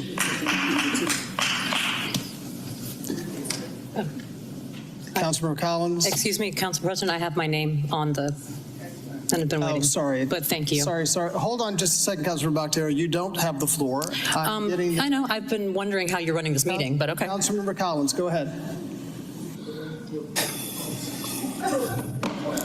Councilmember Collins. Sorry about that. Yeah, so you come every meeting, you ask us, we've had conversations with you. We put our positions out there in terms of Councilman Lewis's resolution, in terms of Councilman resolution put out about a month or so ago. I mean, I serve on a public safety committee. Just a month or so ago, we had a presentation where we had Sheriff Labatt in here, we had Fulton County Commission in here, we had Chief Dancy, we had everyone in here. We talked about the possibilities of what that looked like, and what came out of that conversation and that presentation for the public that wasn't able to be there was what we realized, and I'm very clear with this analogy. We feel like children in the middle of divorce, because what we saw was the Sheriff's Office suing Fulton County Commission, Fulton County, because Fulton County has not figured out a way to generate the revenue to build a jail, build a new facility. And you ask for each one of our positions, and I'll reiterate it for the 10th time. These are human lives here. And so you're coming here, you're telling us everything that's happened in Fulton County Jail. And right now we have a lease we're leasing the ACDC to take on some of those, and take on some of our citizens, people, human lives. And every time I ask the organization, the actual advocacy, what is the plan if we move for closing? What is the plan for where are we going to hold these people in proper conditions? We shut down ACDC, put them back in Fulton County. You'll be back here telling us what we did not do and ensuring their safety for an entity that we don't have control over. And so I think that's where we don't have Atlanta. I know that part.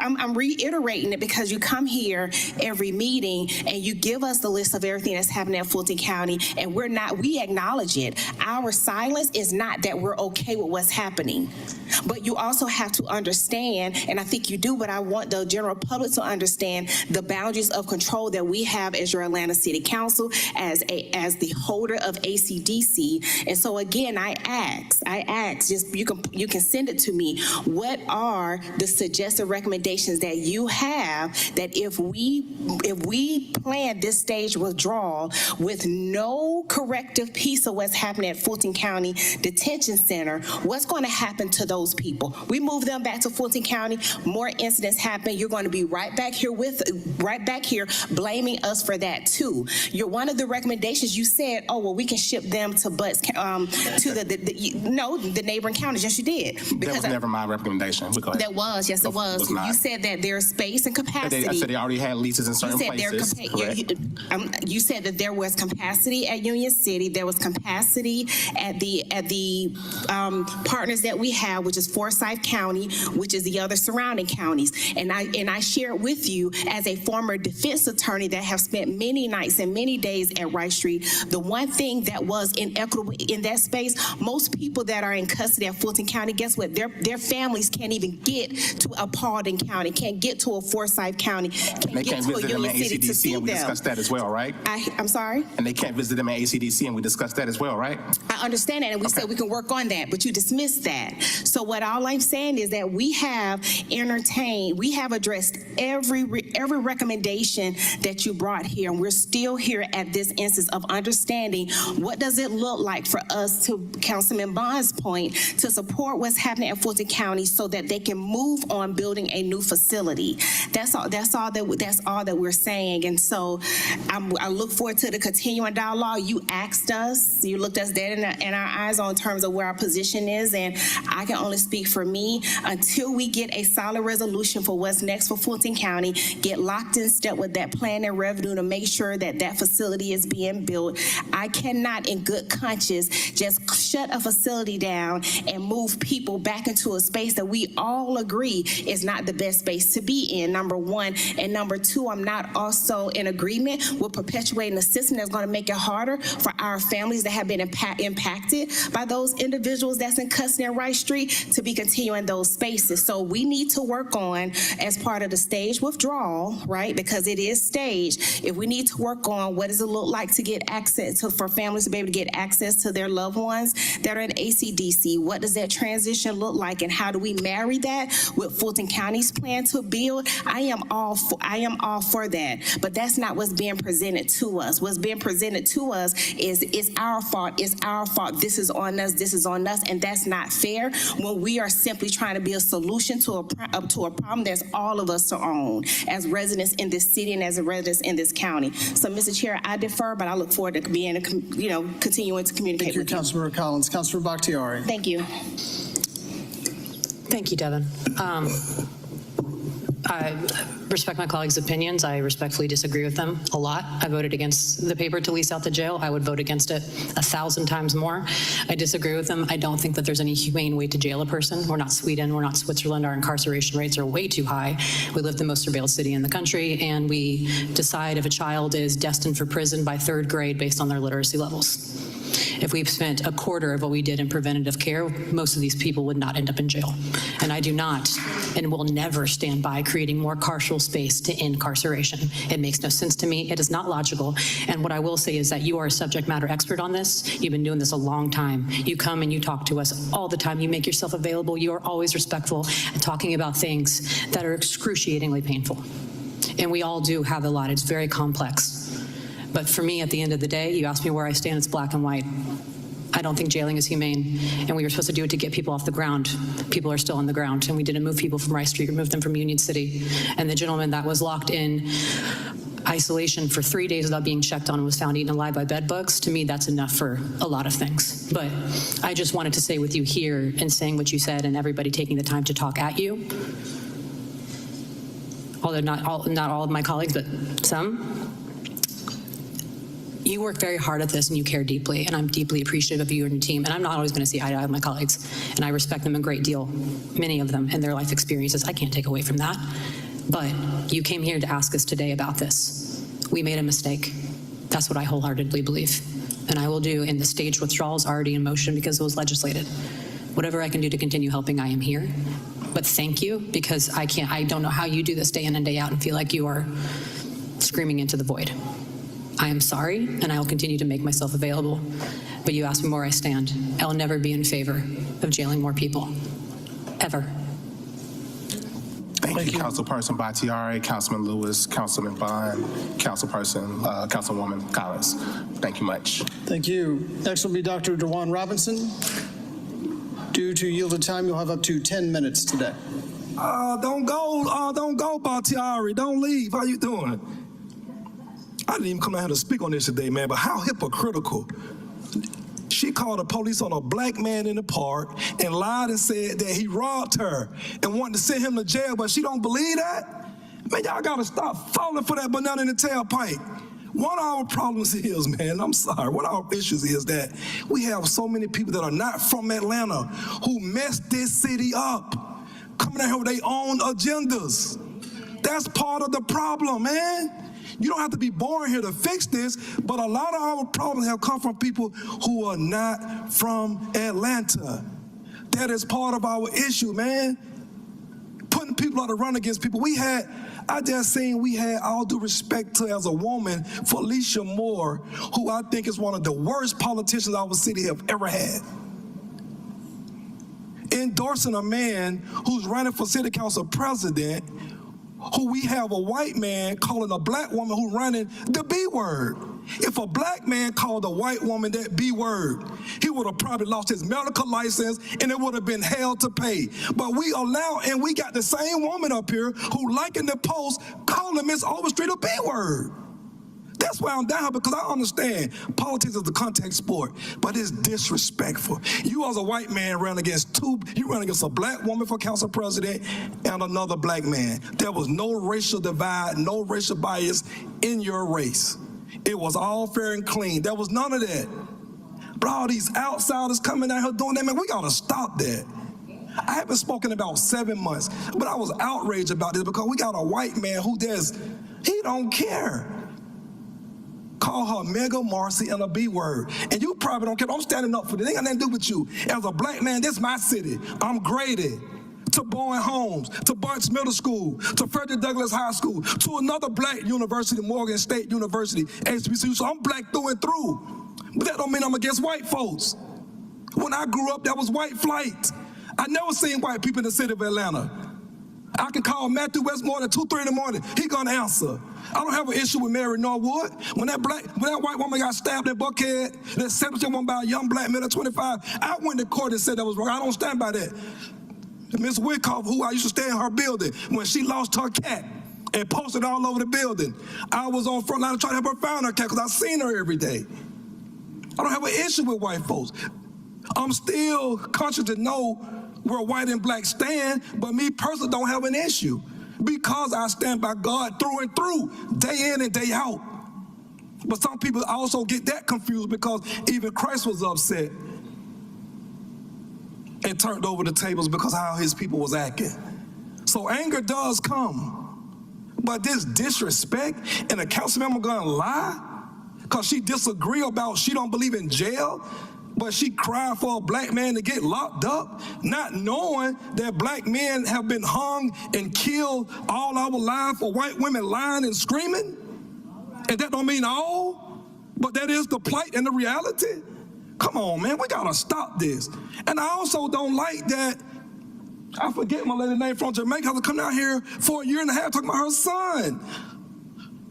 I don't know if y'all have talked to the chief of police, but we gotta sit him in the room with this woman, man. Let's be for real, man. This cop is a bad cop. Not every cop a bad cop. This was a cop that had a DUI. They caught another DUI in another county. Should never been on the force no more, man. Come on, man. We cannot stand for that, man. See, when you're not from Atlanta, you don't understand the Atlanta way. The Atlanta way don't see color. There was a time when white folks said, we're not supporting Martin Luther King. Westmoreland family. Mr. Woodruff said there would be no Coca-Cola in Atlanta if y'all don't let him speak about his Nobel Peace Prize. And guess what? Coca-Cola here today because of that. There were black men and women, white, Jewish, on front line with civil rights along with these pastors here. It was a mixture of people. That's why we got civil rights passed, fair housing, voting and all that. The gay rights bill came from that. But I think we forget that. I think we forget that. All of that came from a courageous black men and women and Jewish and everybody coming together to fix this. But we are allowing too many outsiders in Atlanta to try to tell us how to fix Atlanta. And that ain't right. And then we got too many people from Atlanta sitting on the behinds not doing nothing. And that ain't right. So I'm for both sides, because that's what I stand for. God. At the end of the day, my God, the God of Abraham, Isaac, and Jacob said, be fearful of the one that can destroy the body and the soul. All y'all can do is withhold resources, but can't nobody stop what God has in place. And when you know your calling and you know who you are, you're willing to die for that. That's why Christ said, I got one reason to come. He knew he was going to the cross. So whatever stood in his way, it wasn't going to stop him. But even he said, Father, take this cup away from me, because sometimes it does get hard. Martin had to fight more against the opposition. It's hard fighting against black folks who's supposed to do their job to help black folks. You know how stressful that is on me? I'm always got to fight against my brothers and sisters who the public love, don't know what they vote for their own demise sometimes. That's hard work, man. But we can fix this. I always say we got majority blacks on council. We can fix whatever we want to fix. And my guy, Mr. Franklin, I love him, but everybody else, Lillian, everybody else, go talk to Rob Pitts and the 3 white Florida County Commissioners who never vote to do the right thing over there by the public. Too often we got city council members and the mayors of past who put their nose in the county business because we want to help. But it's the county fiduciary duty first to help anything homeless, Mr. Lewis, anything dealing with your hospitals and health. It's a county issue first. But we put our nose in it and they want to blame the city. It's a county issue first. These same people shaking hands with Rob Pitts, I respect him as an elder, but he got to do his job.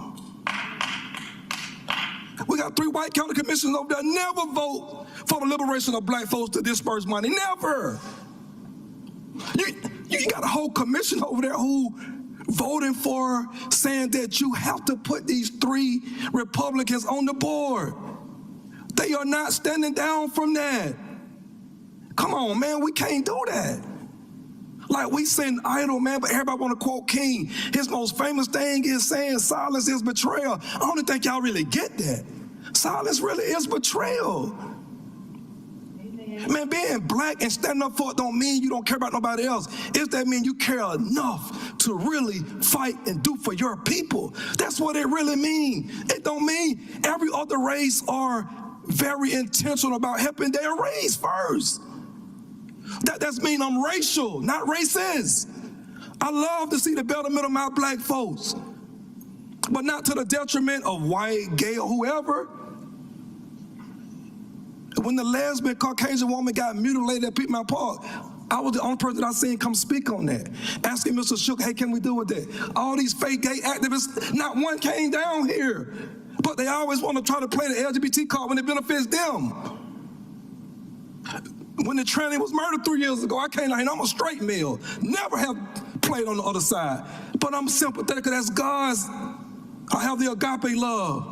So I don't care if this person gay or straight or white or black or Jewish. No, but it's too many times that we don't stand for what's right until it benefit. Everybody came down when my man was killed in the encampment. I don't want to miss his name. The homeless guy that was killed, rightfully so, they should have. Y'all give money to these organizations that only come down here to fight for their organization, not for when black folks really need help, but when it benefits them. Like, we gotta stop that, man. Like, come on, man. And you are so necessary, Mr. Bond, because of your history, your courageousness, and the history you know because you're from here. Oftentimes, I've seen council about to vote on something, and you have said, no, we can't do that.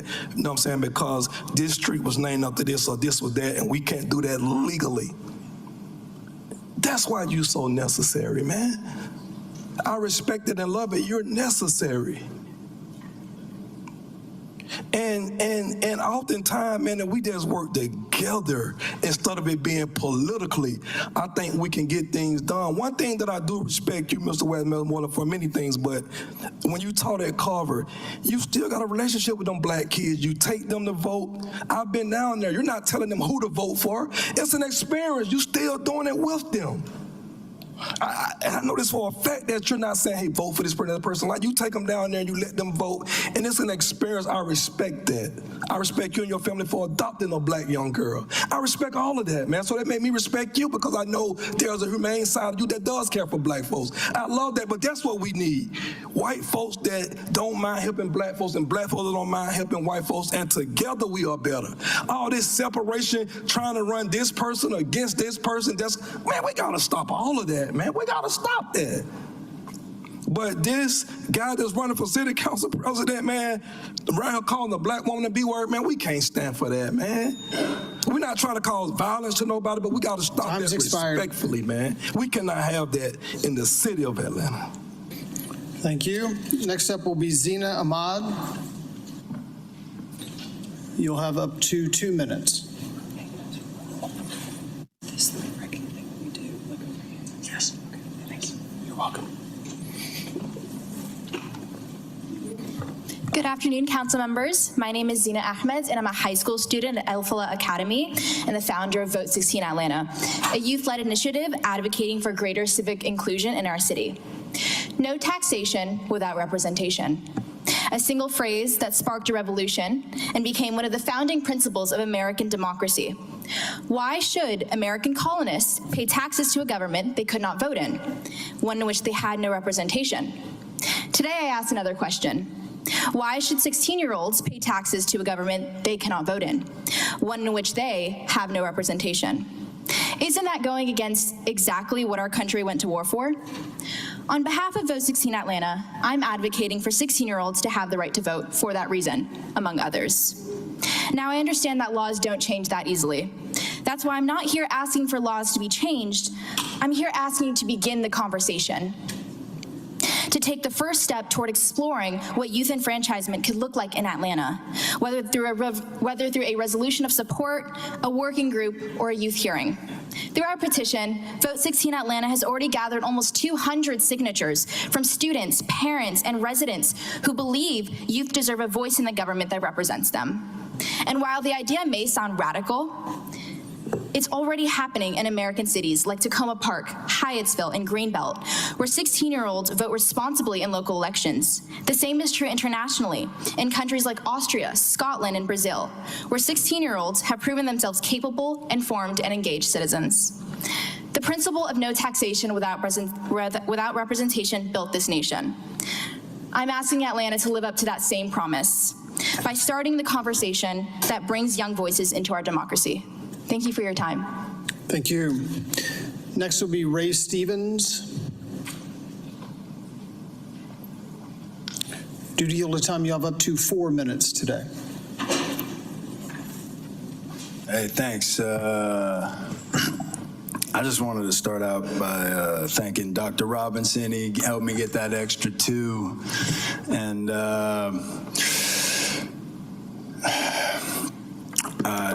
you know, it was back in April 24, I think. Rico Wade had just passed away, and I came up because I was upset about stop signs and night kiosks, and then you hear like what's really going on, and I think the last time I was probably up here was when Dr. Robinson was up here, and to come up here like 6 months, whatever later, and still hear Valerie Anderson coming up here trying to get an answer for what happened to her son, I just think it's a damn shame, and I hope you guys are doing all you can to help get that gear unstuck. You know what I'm saying? All right. Thank you. The last time I was up here, Dr. Robinson asked if I was running for something, and at the time I anecdotally said, yeah, I was running for responsibility, from responsibility, right? And I'm saying today that's all gonna change. I gotta start being a man and not being what I've been. And ironically, well, see, I'll cut that joke then, right? And I'll cut this. And So this was back in probably 2017. I used to go play basketball at Candler Park, and I met a guy. His name was Winston Williams. He was running a company called Prattis, and at the time, the mayor, he was a council member, and I started working with him, and I know he's still on that platform, and who knows if I'll get this out right. I just wanted to plant the seed. I'd emailed Donnie Beamer a few times. I got a computer science background. I noticed the mayor's website, it looked like maybe nobody was managing it anymore. I happen to believe that web development and content management from my background is a great, I guess the question would be, what are kids learning in high school, and is there a curriculum that exists or could be developed where high school students could learn how to program, work on, like the city's website looks like a little outdated, right? So all I'm here is to give my email a little bump in person, right? And y'all heard me talk before, and you know how I feel about other matters. So we'll leave it at that. Antonio, I know you're a baller, right? So, like I said, I used to play ball at Candler Park. I got, it's crazy how life works out and things intertwine and people intertwine, right? I could come up here and run my mouth really fucking hard about some shit, and I don't want to be that guy anymore. I want to help the next generation coming up, because with AI and all that stuff, it's quite frankly scary. So again, I've sent an email or two. I sent another one this morning saying I'm coming up and I'd love to be a part of a positive future, share my knowledge. So ball's in your court. Thank you. Thank you. Next up will be Dr. Julius Khalid, or Khalid. You'll have up to 2 minutes. All right. Let's see. Good afternoon, Council. Dr. Julius Khalid, the founder of Young Generation Movement, an organization that has been mentoring youth over a decade now right here in the metro Atlanta area. I'm here to talk about today something that we see but rarely address with compassion. Our young brothers on the corner, the water boys. Now I know what's being said. They're hustling, they're blocking up traffic, they're getting aggressive. But let's tell the truth. These young boys, they're not criminals. A lot of them just entrepreneurs without a license. These young brothers are trying to survive in a system that hasn't given them a lane. And that's where Operation Clean Street comes in at. This is a solution. A city-backed youth entrepreneurship initiative that does 3 things.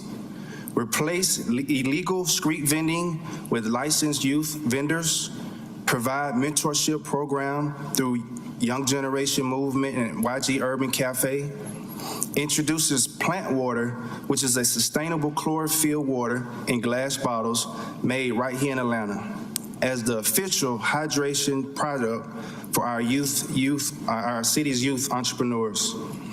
Instead of hustling in traffic, these young men will be trained, uniformed, and paid for keeping the corners clean and also distributing a city-proven product at events, parks, and community hubs. Council members, just imagine the same youth viewed as a problem. Now we can see that Atlanta's proof of investing into our young people. Let's stop penalizing potential. Let's channel it. Let's make Atlanta the model city that turned water boys into entrepreneurs and leaders in the community. Thank y'all for y'all time. Thank you. Next up will be Tyler Nelson.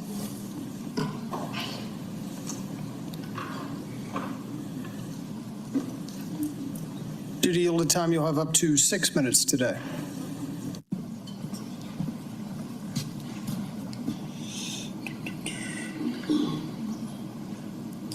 All All right, greetings, council. My name is Tyler Nelson, president of Progressive Firefighters of Atlanta Labor Organization.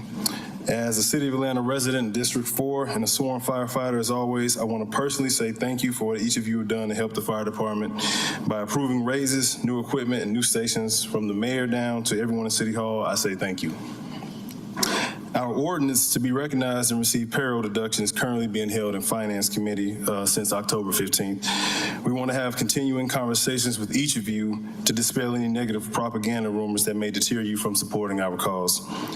This legislation provides the opportunity for our members to take advantage of the same benefits offered to other unions and align with the city's values on fair labor relations. What we want does not affect any other union or organization already established. Let me remind everyone, this is also a right-to-work state, and we are well within legal parameters to be operating and to be recognized. We are a solution-based organization. We understand that the body leads the organization, not one sole person. Progressive is a very professional organization built on service, unity, and community and professional development. Payroll deduction and recognition is something we truly need in order to better serve our members internally and be even more service to our communities in each of your districts as well. We want to build trust with our members, current and future. We want to be up to date with technology and our administrative duties regarding our finances. This is also about morale, professionalism, and retention. Progressive finally being recognized by the city after being in operation for 56 years motivates our members, strengthens us as a whole, and increases unity within the fire department. This is also a legacy organization created by the first black fire chief of Atlanta who passed away 3 months ago, and we're just simply carrying out his vision. Progressive is already on black and white within our OPS manual and our disciplinary manual, and it has been for over 50 years. However, it's just time for us to be recognized because the demand is growing. We are a very transparent, positive organization. Myself and hundreds of other firefighters believe in working together to help make this department even better than it already is. Our organization looks forward to a continued collaboration between ourselves and the City Council.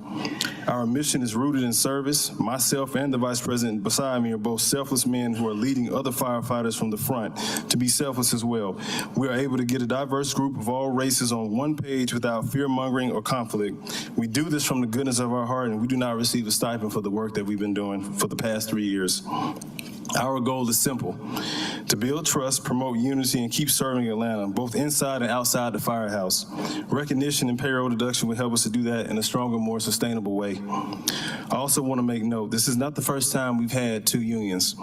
There were two unions in Atlanta back in 1966. The firefighters broke away from the IAFF Local 134 and formed the Atlanta Firefighters Union, refusing to support a strike. The two unions stayed separate. The AFFUI, which is the Atlanta Firefighters Union Independent, never rejoined. This eventually faded out. This is just a history lesson. And then in 1969, black firefighters were hired. In 1963, they created an organization in 1969 due to not being able to join the current local union. And this is how this organization was created. This is a very diverse organization at this date, and we just look forward to professional development within the department, serving the communities that each of you sit on. And we thank you for your time. So we look forward to some meaningful conversations so we can move this forward. Thank you. Next up will be Viola Henry. You'll have up to 2 minutes. Oh, Viola Henry. Next will be Rodney Mullins.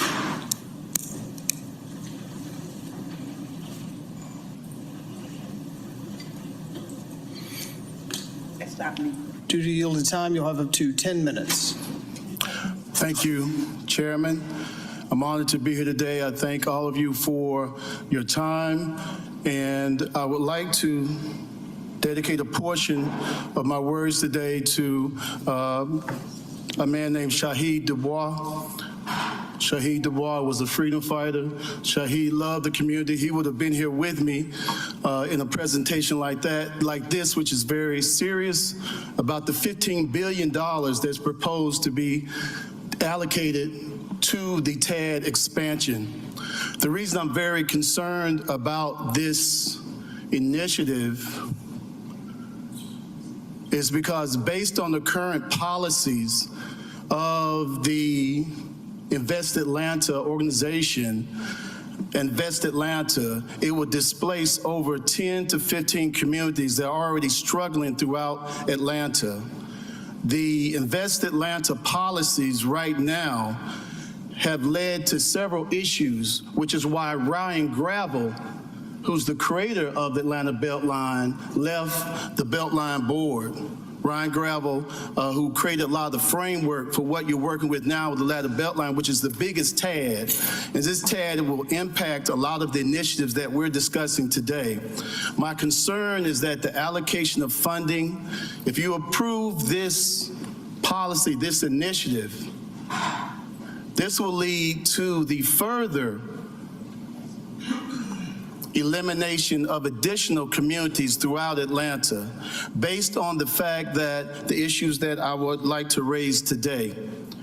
Currently, the TAD allocates funding for affordable housing. The challenge is a lot of the funding that's being allocated to affordable housing is not low income. A lot of that housing is not allocated to people below that make below 50% of AMI.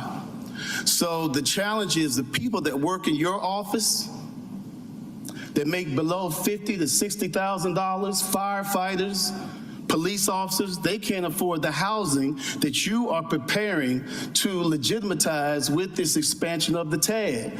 Because right now there are loopholes in your policy, which is my specialty when I worked with the Obama administration, is that one of the things I saw was the closing of communities.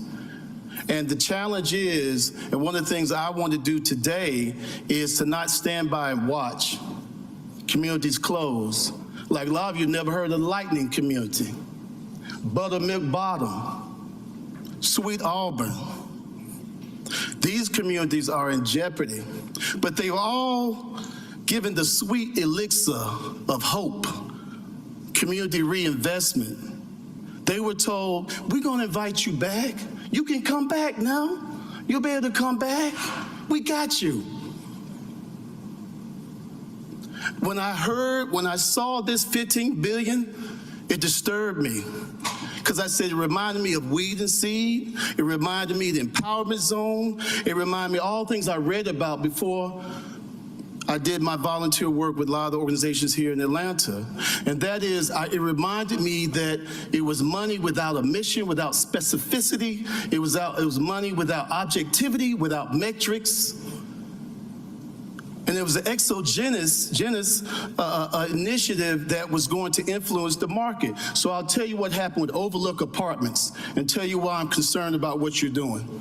A lot of you never heard of Overlook. Overlook was a beautiful place. And my friend Shahid and I, we work in the community. We got a call and they said, Rodney, they called Shahid, they said, hey, they're getting ready to close without little notice. They got to get out. And we said, what's going on? So Shahid and I went down there, we wanted to advocate, we got some attorneys, we came with it. We said, what can we do? They said, well, they're gonna close in 30 days because the Beltline is coming. I said, what? Well, why does it have to preclude, why do they have to close? And they said, no, the property owner is gonna shut them down. They don't know what they're gonna do. The families are worried about their children going to school. Chaos. Chaos. So what you did was you changed the demographic profile of the community. That's the definition of gentrification. That's right. What happened is that Atlanta Beltline, great initiative, great intention, which is why Ryan Gravel created it. But what happened that before they announced Atlanta Beltline, all these initiatives, they didn't protect the community. That's what you're getting ready to do now.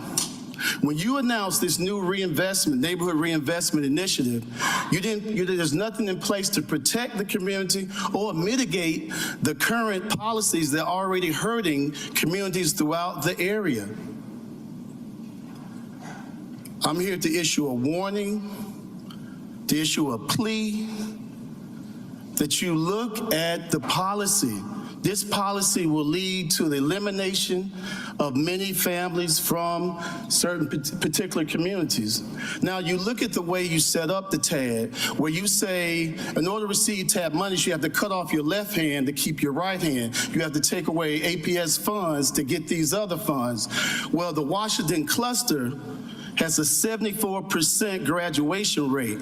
So why would we want to take away funding from the school system that desperately needs it when I get calls and my colleagues get calls from teachers say, we need money for supplies. Can we have a book drive? When we know that all we have to do is implement the proper capturing of taxes from our commercial corporations. We're not capturing all that funds. That would be over $100 million according to the AJC if we captured that commercial real estate, all of that property that we should be capturing. We're not capturing that. So we're creating another Peyton Road. What is Peyton Road? In 1962, there was a wooden barrier put on Peyton Road that separated blacks from whites. Well, now you don't have wooden barriers anymore. You have economic barriers. Your policy that you will promote, if you pass this legislation without any safeguards for the people, you will perpetuate the instability of those communities, because what happens, Atlanta's on the global market. So they trade, you put these communities up for auction.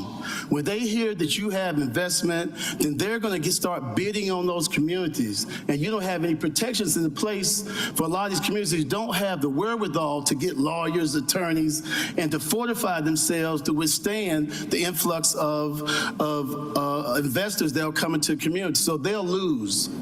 So the winners with the neighborhood reinvestment of all these initiatives is going to be developers.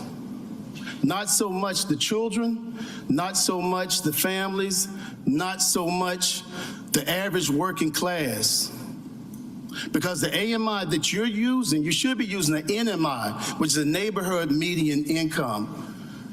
Because you're including Roswell and Sandy Spring in your estimation, you're going to choke. Remember I said that. You're going to choke these families who can't afford the AMI, the standard that you're setting, that to move into these homes. I sat here and heard someone say that a standard for developers to create housing at 80% of AMI. Well, 80% is like 80 to 90,000 if the AMI is 110, 111,000. So most of the people that work, once again, that work in your office, the firefighters, they will not be able to afford the housing that you're creating. They won't be able to afford that. And the reason I say we focus on housing, housing is the biggest crisis. We all love parks. We all love transportation. But I've never heard anyone say that, you know, before I feed my child, let me go see if there's a trail I can walk on. They say, can I have a job? Do I need a job? They say, I need a home. Let's look at Maslow's hierarchy of needs. If you have your finger on the pulse of what's going on in the community, you have to make a decision with the 15 million. The allocation for the Beltline, the allocation should be reduced, and the priority should be housing and preservation of these communities. Otherwise, you won't see them again. Like I said, when I said the word lightning community, no one knew what I was talking about. A lot of people didn't, because they were promised urban renewal, but they got urban removal. So I'm requesting that you not finance the assassination of these communities. I'm requesting that you take a humane look at these communities. These communities are struggling, and they're mostly communities that are black and brown, because we still have a wage gap. And then we're talking about building new trucks, new parks, and new trails. Well, one of the parks that I found, it doesn't even have bathrooms. Most of the parks in West Atlanta and throughout the community, the north-southwest community, do not have restrooms. So we're struggling to get the basics while we're talking about new trails. So I beg you to rethink this policy. If you pass it, it'll have detrimental impact on some of the most vulnerable populations in the city of Atlanta. Thank you. Next up will be Nikki Buggs. Due to yielded time, you have up to 10 minutes today.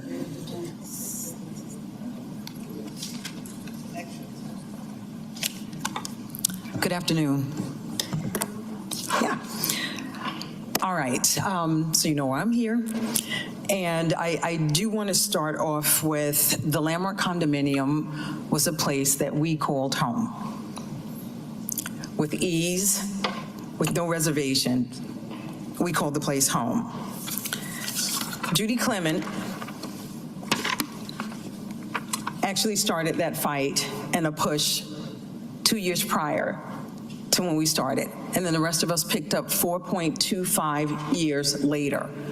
August 1st made the 4th year. We're now in the 3rd year, going into the 5th year of this fight. What we asked for multiple times was your assistance to create an ordinance, a law, something so that we are protected. Because at this point we have predatory property investors that are taking over the building. At this point, this is where we are. So each time we speak, it just seems to be such a disinterest when we come up. These people come and speak in front of you every day, every week, various committees. And there seems to be no appetite, no intention to do the work. We are your constituents. We do pay taxes.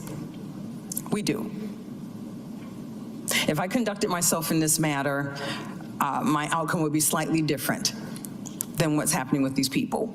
But what it appears is that we're more concerned about the visitors coming in for FIFA, for the Super Bowl. We're building streets out, and there's a new building on every piece of land that's available on every corner. And here we are losing our homes. That doesn't make sense. It doesn't make sense. Code enforcement actually, within the past 2 weeks, placed warning signs, stop work warning signs. Yellow first, now there's a red one there. The building didn't have elevators, properly working elevators, and we only have 3 for about 3 weeks. One weekend, we had no elevators, and we have seniors in the building. What's interesting about it is that when we were in trouble, and we initially started off sharing that we were in trouble, we were told to go to law enforcement. Then we were told to get an attorney. And that turned out badly because each attorney just wanted money. Nobody really wanted to help. It was about money.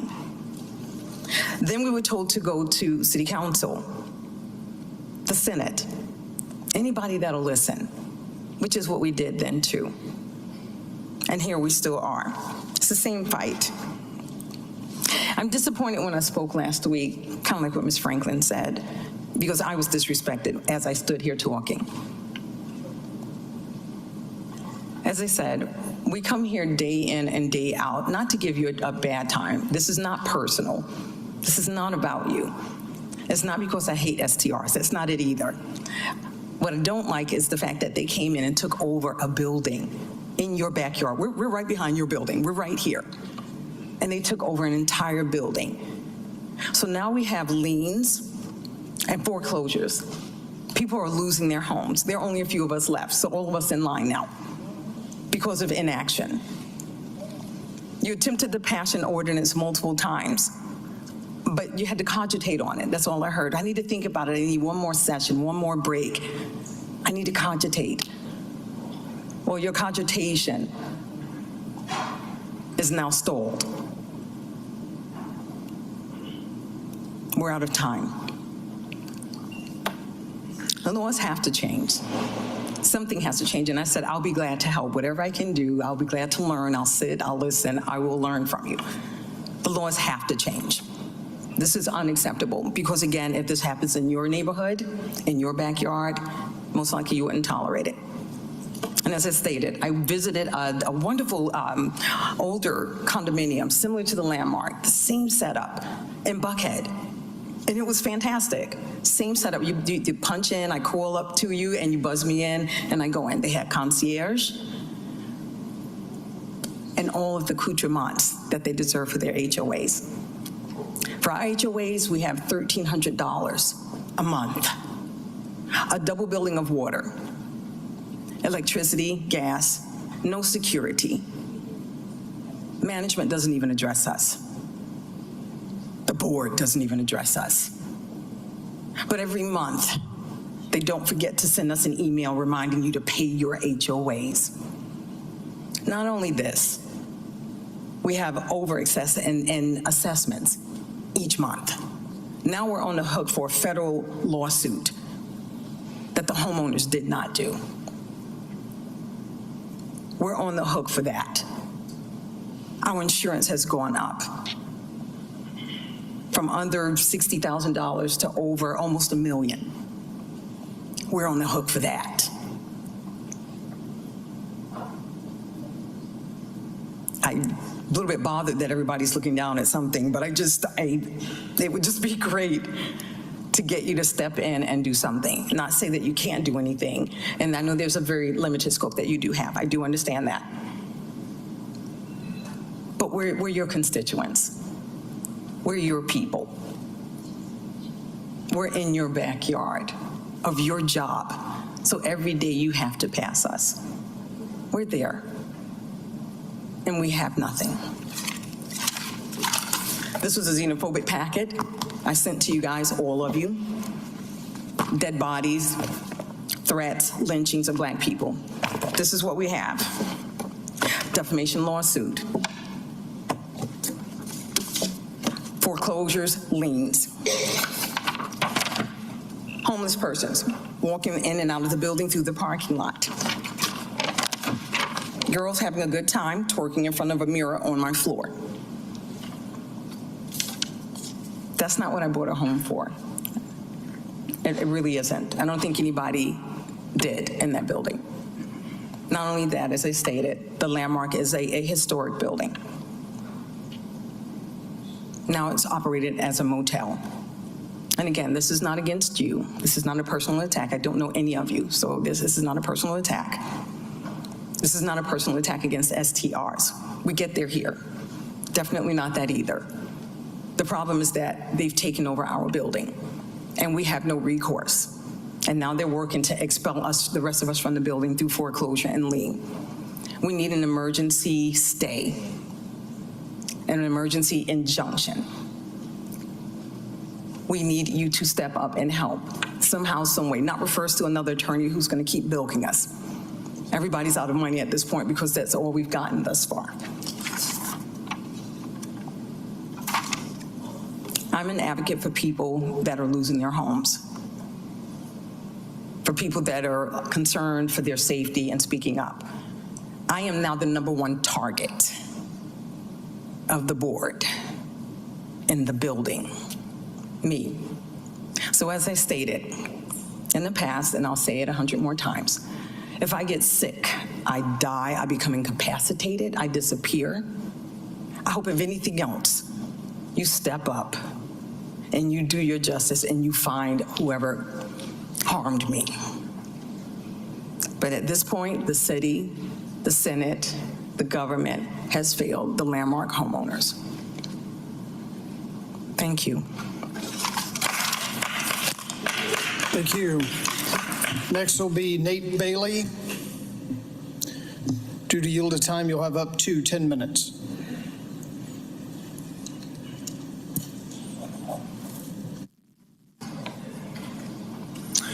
Afternoon, council members. Nate Bailey, president of the Atlanta Professional Firefighters. I have a few things I want to talk about today. I hope I can get it all in 10 minutes. Last few weeks have been very eventful.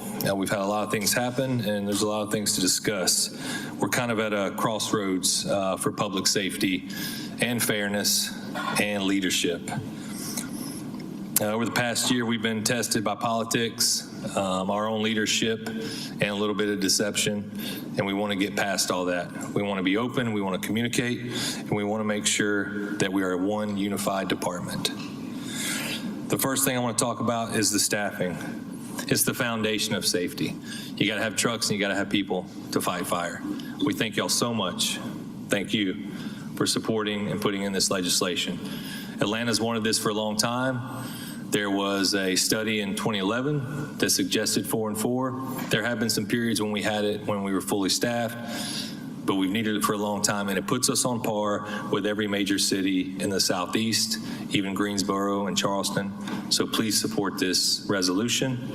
And it is a resolution, so that means we'll have to police it and reinforce it. So that means you may see some more social media posts if we need to make sure that the hiring is happening. Someone said that one extra person won't make a difference. We beg to differ. You know, one extra person, that's the difference between somebody making it home to be with their family or that family preparing a funeral. So it does make a difference. And our people are tired. The call volume has doubled in the last 20 years. And Atlanta hasn't added really any new stations. We've rebuilt quite a few, and we thank you all for that. But the people are tired and they need this, and it's going to lead to more rescues, more lives saved.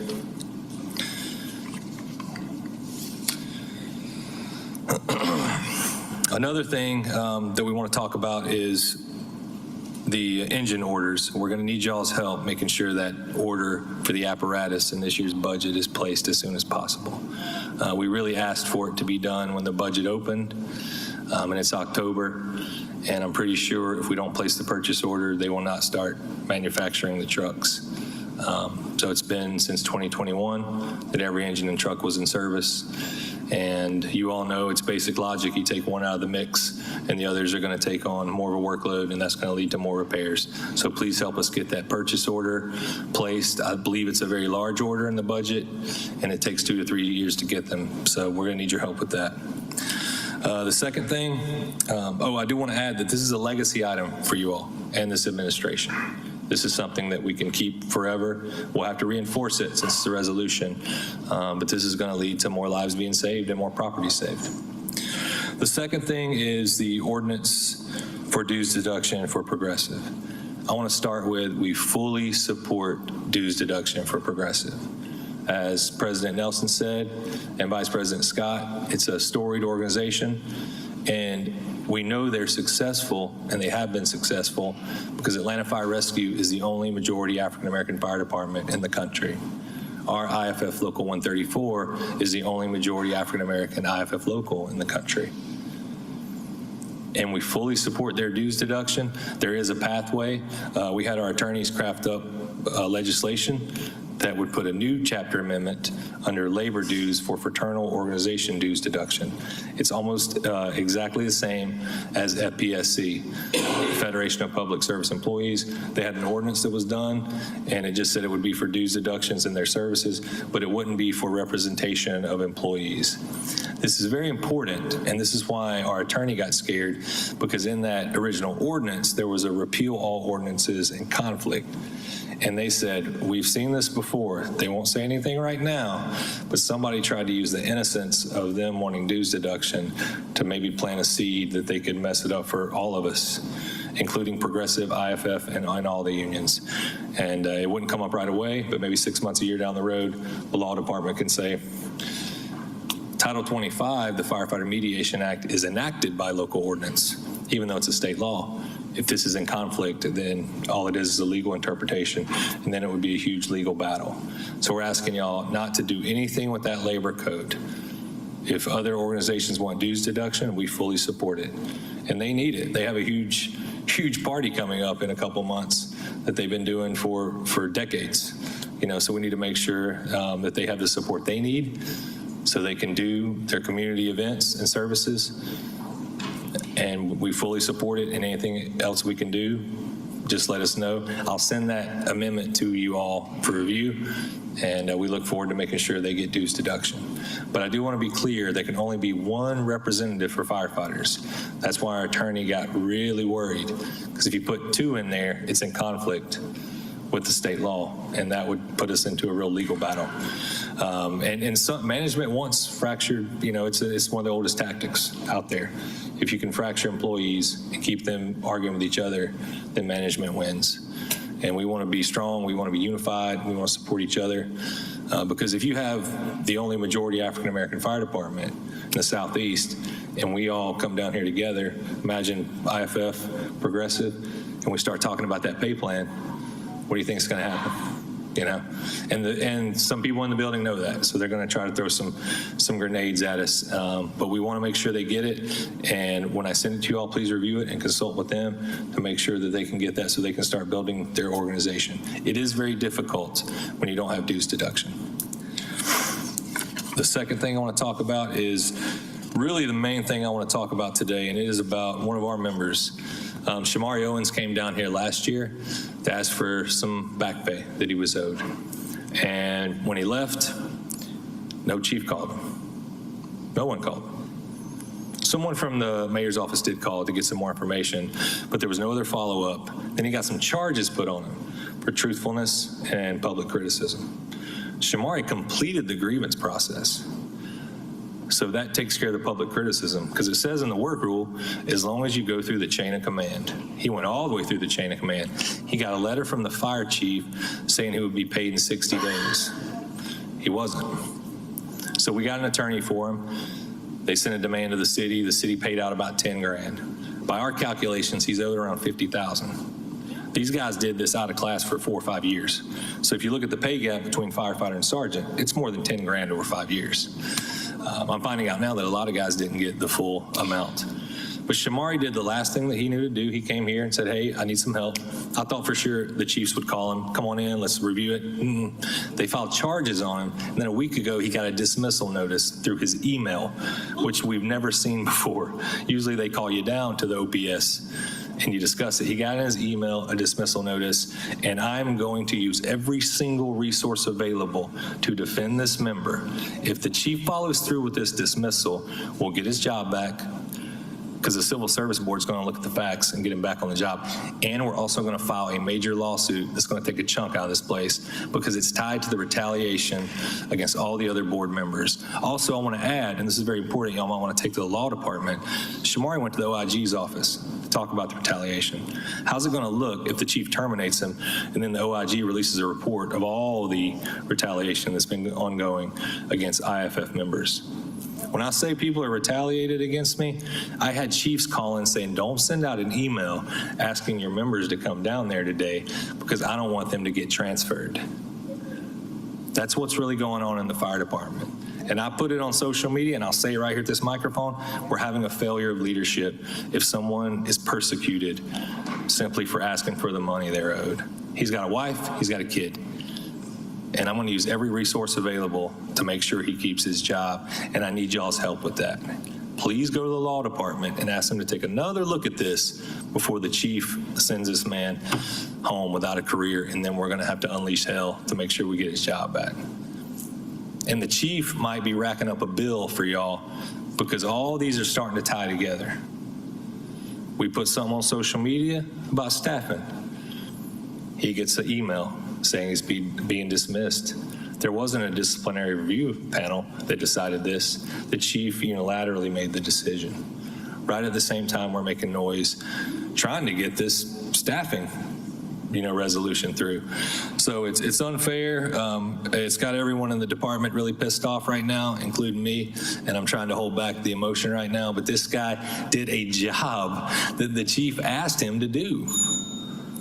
City ordinance says after 30 days, you are given the salary and you're appointed to the position. Every other department does that, but for some reason in the Atlanta Fire Rescue Department, they say do the work now, beg for the money later. And I should have filed that lawsuit as the president. I regret, when y'all got that demand letter a couple years ago, if I could go back in time, we would have filed the suit. If I'd have known we were going to be treated like this. So please fight for Shamari and continue to fight for us, because y'all might be all we got. I'm just going to let you know. Thank you. Thank you. Next will be Ashley Glass. Ashley Glass.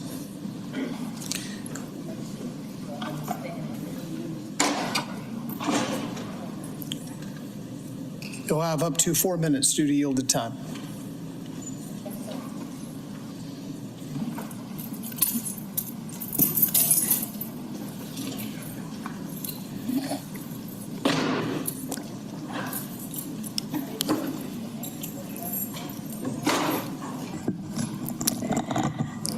Good afternoon. First of all, I just want to say that I'm blind in this right eye, so this is why I have on a bandana, and everybody always wonders. So, okay. Good afternoon. My name is Ashley Wheeler Glass. I was born and raised right here in the city of Atlanta. The city has always been home to me. Years ago, our family home burned down, and I'll never forget that night being in shock, watching firefighters race in our family home in Buckhead, risking everything to save what they could and to make sure that we were safe.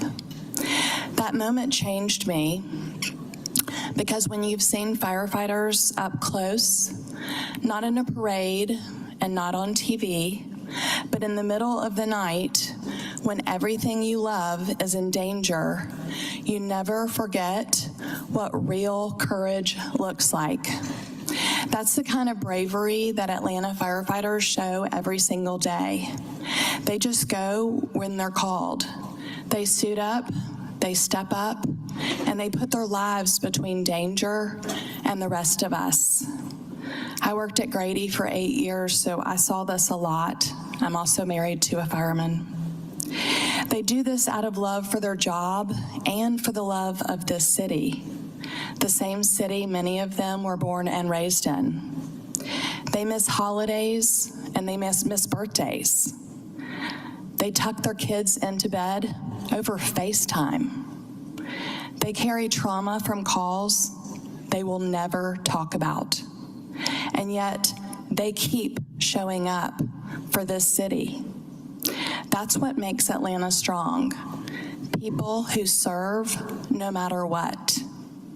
They don't do this for the money. They do it to serve the citizens. This is why I'm here today, because of one of those firefighters, one of the Atlanta fire family. That is what we call it. We call it a fire family. Has been treated unfairly. He worked and he earned those hours and still has not been paid for what he was owed. He showed up for Atlanta. He did his job with honor, and the city, the very city he served, is continuing to fail to show up for him. He's not just being ignored, now he's being retaliated against. He's being retaliated against for standing up for himself and for asking what he rightfully earned. If one of your family members was owed money, wouldn't you expect them to be paid? Wouldn't you demand that they be treated fairly? It's not complicated. This is about respect. Respect for the people who run towards what the rest of us run away from. Respect for the men and women who make it home tired, bruised, and sometimes broken, and they still show up the next shift. We call them heroes when we need them, when there's smoke and when there's chaos and when there's fear. But when they need something as simply being paid, the system is forgetting them. I know Atlanta has values of honor and fairness, so I'm just asking you to pay his debts, fix what's being ignored, and prove that Atlanta still honors the people that protect it. Because when the alarm sounds, our firefighters don't hesitate 1 second to show up for this city of Atlanta. It's time for this city that I love, that I'm a native of 51 plus years, to finally start showing up for them. Thank you. Next will be Shobha Swami.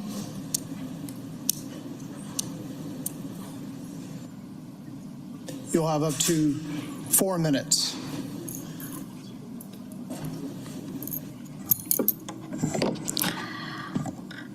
On behalf of the Hindu American community and the Coalition of Hindus of North America, KONA, good afternoon, council members, and namaste. My name is Shobha Swami, and I'm here today representing the Hindu American community of Greater Atlanta, a community proud to call this region home, one that stands for service, civic engagement, and interfaith cooperation.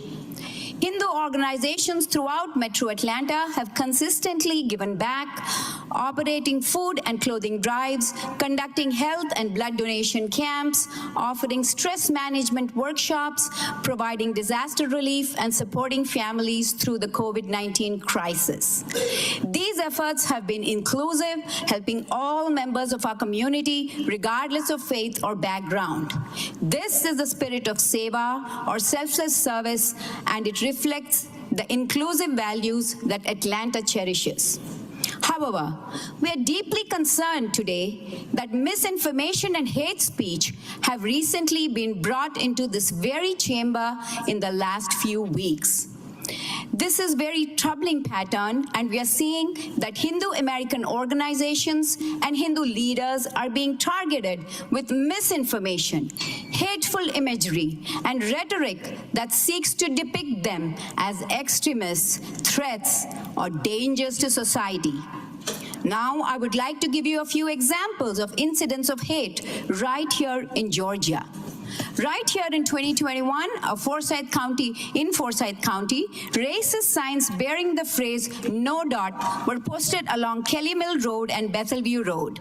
This brings back memories of the violent campaign in New Jersey called Dot Busters back in the 80s and 90s, which targeted Hindus based on the dot or bindi worn on the forehead just for being Hindus. We must also not forget there have been confirmed attacks and vandalism against Hindu places of worship in Georgia, such as the desecration of a temple in Monroe, Georgia. This combination of hateful signage, physical attacks, and fear-mongering rhetoric is precisely why it is essential to stand together to call out this bigotry and to support initiatives such as Georgia's House Bill 375 that aims to condemn Hindu-phobia. In 2023, a resolution was passed by state representatives from Forsyth County, Lauren McDonald and Todd Jones, that condemn Hindu-phobia and anti-Hindu bigotry while celebrating the contributions of Hindu Americans in this great state of Georgia. We must also carefully examine the source of such hateful rhetoric. The Coalition of Hindus of North America has documented that Peter Friedrich has a long-standing history of spreading Hindu-phobic, anti-Semitic, and anti-LGBTQ history. For example, in 2022, prominent civil rights leader Jesse Jackson publicly condemned Friedrich's chant, "Death to Congressman Raja Krishnamurthy," labeling it as racist, bigoted, incendiary rhetoric, and does not belong in a political or civic discourse. Friedrich has also targeted Hindu Americans in public office, such as Congresswoman Tulsi Gabbard, Maryland's Deputy Governor Aruna Miller, and several others, using the same trope of dual loyalty and false accusations of being foreign agents simply because of their heritage, attacks meant to silence Hindus from public life. His own writings display openly anti-Semitic claims and anti-gay hatred. This is not activism, it is bigotry, masquerading as advocacy. Time has expired. I have 4 minutes, right? You did.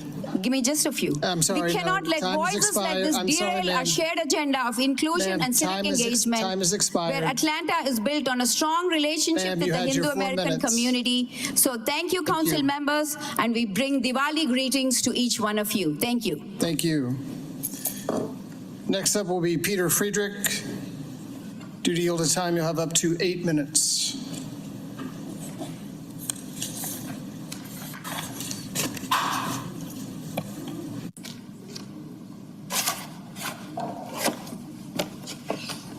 I want you to look at this photo. October 18th, 2025, 2 days ago, this building, a Diwali celebration. And if you look closely at the backdrop, you'll see one organization's logo, CONA, Coalition of Hindus of North America. 23 times their logo repeated 23 times in this building. 12 days before this photo, I stood in these chambers and warned you about Kona. I told you about their ties to Hindu nationalist networks. I urged you not to partner with them. Mayor Dickens, you headlined this event. Your office co-sponsored it. Your name is on it. You were warned, you proceeded anyway. So now I'm back, not to warn you, to show you the consequences. Let me tell you exactly who you partnered with. Georgetown University's Bridge Initiative has documented Kona. Their director of government relations is Sudha Jagannathan. She uses Twitter to spread Islamophobia. She calls Islam hate and bigotry. When someone criticizes the RSS, a Hindu nationalist paramilitary organization, she responds, "What else can one expect from someone whose community has produced ISIS, Al-Qaeda, Muslim Brotherhood, and many, many more?" In 2023, a Muslim man was lynched in India's Bihar state. Sudha Jagannathan saw the story, and she called it part of a sob story list. A man was murdered. She dismissed it as a sob story. That is who you gave the platform to. That's whose logo is on that wall 23 times. Now let me show you what Kona does. In September 2021, scholars organized a conference called Dismantling Global Hindutva to examine Hindu nationalism as a political movement. Kona launched a campaign against it. Rutgers University documents what happened. 1.3 million coordinated emails demanding universities cancel the conference. Death threats, rape threats, doxing, publishing professors' home addresses. That was without Senate Bill 375. That was without Georgia law behind them. Now imagine what they can do with SB 375, with Georgia's civil rights enforcement machinery. That's what they want, and you're helping them to get it. When you gave Kona that platform, you gave them a propaganda victory. They are using photos from this building to claim that Atlanta endorses their agenda. They use that legitimacy to push legislation like Georgia Senate Bill 375. SB 375 writes Hinduphobia into Georgia civil rights law. It claims to protect Hindu Americans from discrimination. And actual bigotry against Hindu Americans is wrong. We already have laws against that. But SB 375 does not protect people from hatred. It protects Hindu nationalism, a political ideology, from criticism. Here is now how you know that this is not about protecting people. In 2021, Congresswoman Ilhan Omar introduced the Combating International Islamophobia Act to monitor anti-Muslim violence globally, including in India. Hindu nationalist groups opposed it, calling it anti-Hindu. They did not want monitoring of Islamophobia in India, where Muslims face documented violence, citizenship laws that target them, mob lynchings, but now they do want Georgia to criminalize Hinduphobia to give them legal tools against critics. They oppose protecting Muslims from actual violence, but support weaponizing discrimination law against critics. This was never about civil rights. It's about silencing critics. Let me show you what this looks like in Atlanta. An Emory professor teaches comparative religion. One lecture covers caste discrimination. Hindu nationalist students file a complaint. Under SB 375, Emory must investigate. Other professors see this. They choose safer topics. Self-censorship spreads. The Carter Center publishes research on religious freedom in India. Kona files a civil rights complaint claiming Hinduphobia. Legal costs, reputational damage, future reports get watered down. Academic inquiry, human rights research, teaching, all potentially criminalized. Now let me tell you why India's government wants this so badly. The Indian American Muslim Council, the largest advocacy organization for Indian American Muslims, has documented India's transnational repression operations in the United States. Federal prosecutors have documented India's transnational repression in the U.S. In 2023, federal prosecutors charged Nikhil Gupta with conspiracy to commit murder for hire. He was recruited by Vikash Yadav, an operative in India's intelligence services. The target, an American citizen, a Sikh activist in New York who criticized India's government. The plot, assassinate him on U.S. soil for political speech protected by the First Amendment. Murder of an American citizen in America for criticizing a foreign government. Nikhil Gupta's trial starts next month. Mayor Dickens, when that trial concludes, reporters will ask you, why did you give a platform to supporters of this ideology weeks before the trial? Why did you put their logo on City Hall's wall 23 times? What will you say? India's government tried assassination. When federal prosecutors caught them, they want a cleaner tool. Lawsuits, legal harassment, civil rights complaints. That is what SB 375 gives them. Georgia law, Georgia courts, Georgia's enforcement machinery, all weaponized to silence critics of a foreign government. Atlanta calls itself the city too busy to hate. You honor Dr. King and John Lewis. Their portraits hang in this building. Dr. King did not march so that foreign governments could weaponize his legacy. John Lewis did not get beaten on the Edmund Pettus Bridge so civil rights law could shield authoritarian governments. They fought to protect the vulnerable from the powerful. SB 375 does the exact opposite. Mayor Dickens, council members, you have three options. One, issue a public statement, clarify that hosting Diwali does not constitute endorsement of Kona's political agenda or their leadership's Islamophobia. Name Surya Jagannathan specifically, make clear Atlanta does not stand with people who dismiss lynchings as sob stories. Two, pass a resolution opposing SB 375. State clearly Atlanta protects people from hatred, not governments from criticism. Send that to every Georgia legislator with Mayor Dickens' signature. Three, do nothing, stay silent, and own what comes next. October 6th, I warned you. October 18th, 2025, this photo, your decision. Today, October 20th, 2025, you have a choice. When SB 375 passes, and it will pass if you do nothing, every lawsuit filed under it starts here with this photo, with Mayor Dickens' name on the co-sponsorship. Every professor sued for teaching about caste, every journalist silenced, every researcher threatened, every activist harassed. Your fingerprints. Time has expired. You're already in this. The question is whether you're going to get out. Time has expired. Thank you. And I have, for the council, an information packet on this issue. Next up will be Loretta Feltz.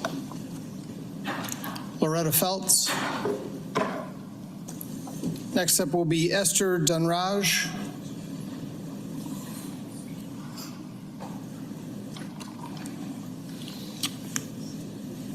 Due to yielded time, you'll have up to 6 minutes.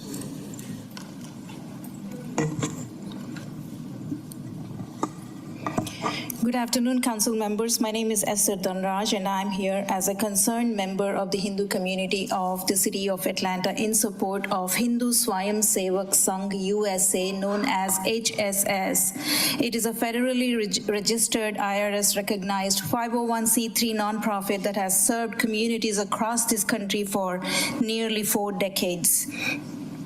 Peter Frederick just mentioned about his speech on October 6th from this very podium. And this speech of mine is, this petition of mine rather, is a rebuttal of his point by point rebuttal of his speech. So, the self-proclaimed activist named Mr. Peter Frederick, who, by the way, is a resident of Sacramento, California, has been traveling to city councils around Georgia claiming that HSS is a terror outfit, quote unquote. These accusations are unfounded, defamatory, and dangerous. The reality is HSS USA is an independent American organization governed entirely by US law. In the 4 decades of public life, not a single case or conviction has ever linked HSS USA to hate, violence, or illegality of any kind. HSS appears on no U.S. State Department or Homeland Security list or treasure lists of extremist or foreign terrorist organizations, has never been the subject of any U.S. government investigation, indictment, or terrorism-related action. And all it teaches is it's engaged in youth character development, yoga sessions, blood donation drives, environmental cleanups, interfaith dialogues, and community service projects such as Seva Diwali, which partners with local food banks and has even been commended by elected officials across party lines. It's precisely because of this culture of HSS, of discipline and character building, that young Hindu Americans have grown into some of the most hardworking, law-abiding, productive citizens of this country, men and women who contribute immensely to America's economy, innovation, and public life. These are doctors, engineers, teachers, small business owners who pay their taxes, volunteer in their neighborhoods, and raise families that enrich the American mosaic. And these are even, our kids even go to the armed forces. Plenty of people that have, kids that have graduated from HSS are in the United States Armed Forces. And to portray such an organization that produces such amazing kids and individuals that serve the American society as anti-pluralist is to misunderstand both America's constitutional ideals and the inclusive ethos of Hinduism.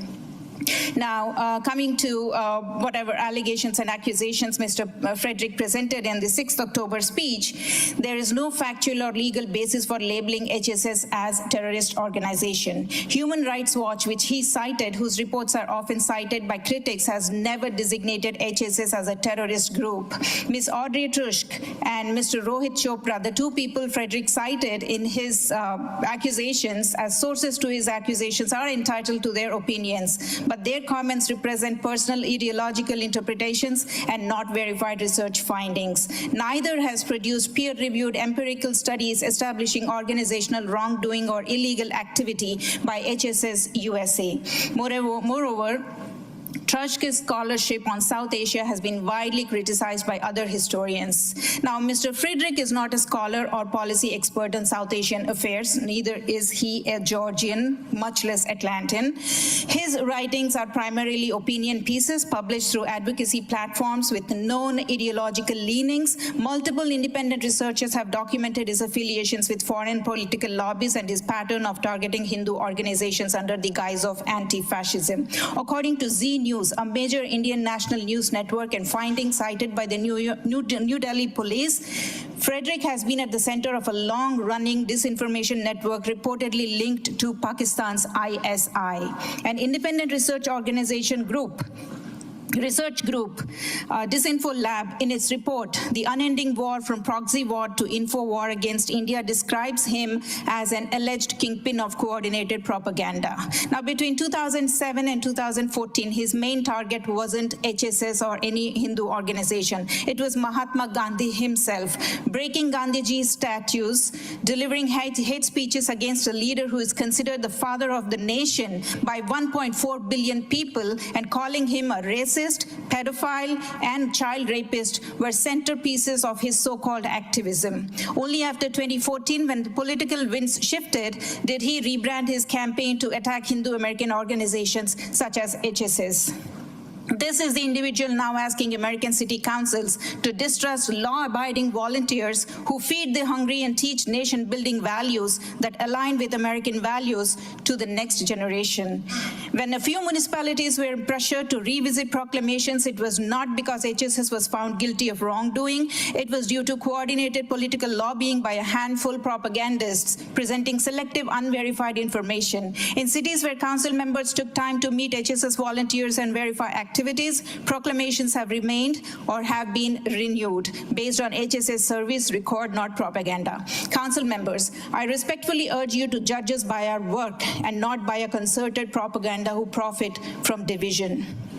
To deny proclamations or partnerships on the basis of unverified propaganda would betray the very ideals of fairness and inclusion that this city cherishes. Let us instead celebrate what unites us, our shared commitment to serve, to build character, and to strengthen this nation together. Thank you so much. Thank you.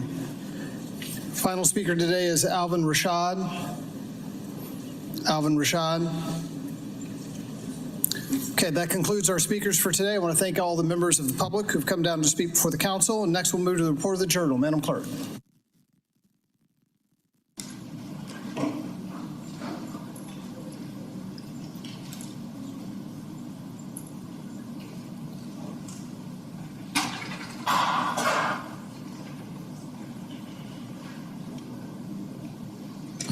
Good afternoon, Mr. President, members of council. I, Corinne Linda, Municipal Clerk of the City of Atlanta, do hereby certify that the minutes of the regular meeting held on Monday, October 6, 2025 are true and correct.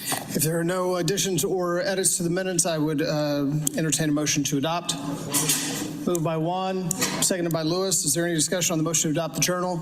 Hearing none, we can do this via unanimous consent. Any objection? Madam Clerk, please sound the count unanimous consent on the motion to adopt the journal. 14 yeas, 14 yeas, 0 nays. 14 yeas, 0 nays. The motion to adopt the journal carries. Next, we'll move to communications. Madam Clerk.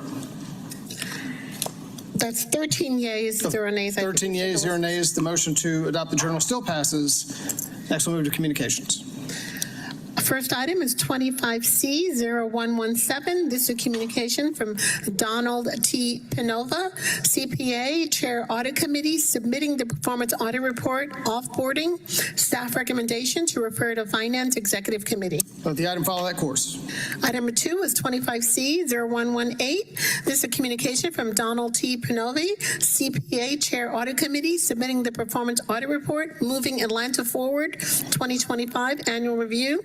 Staff recommendation to refer to Transportation Committee and Finance and Executive Committee. Let the item follow that course. Mr. President, if I may take item 3 and 4 as a block. Without objection, please proceed. Item number 3 is 25C0119. This is a communication from Mayor Andre Dickens appointing Ms. Monique Fields to serve as a member of the City of Atlanta Development Impact Fee Advisory Committee. This appointment is for a term of 2 years. Item number 4 is 25C0120. This is a communication from Mayor Andre Dickens appointing Mr. Matthew Cartledge to serve as a member of the Atlanta Urban Design Commission in the Landscape Architect category. This appointment is for a term of 3 years. For both those items, staff recommendation to refer to Community Development Human Services Committee and Committee on Council. Let both items follow that course. If I may, Mr. President, takes item 5 and 6 as a block. Without objection, please proceed. Item number 5 is 25C0121. This is a communication from Donald T. Pinova, CPA, Chair Audit Committee, submitting the fiscal year 26 annual audit file.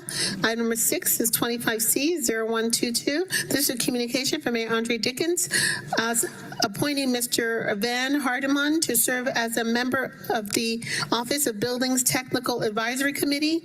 This appointment is for a term of 2 years. Staff recommendation for both those items is to accept and file. Let both items follow that course. That concludes the communication items. Thank you. Is there any vetoed legislation? There are none. There's no unfinished business. Thank you, Madam Clerk.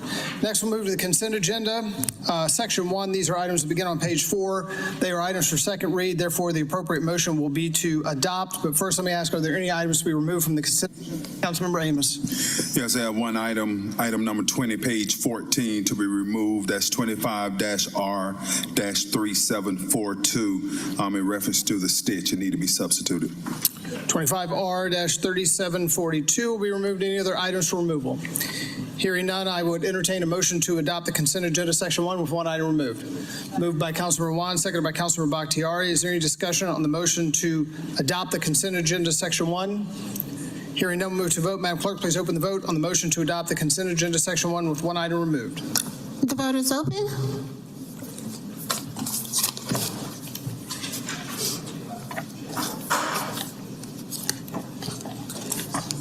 Will everyone please vote?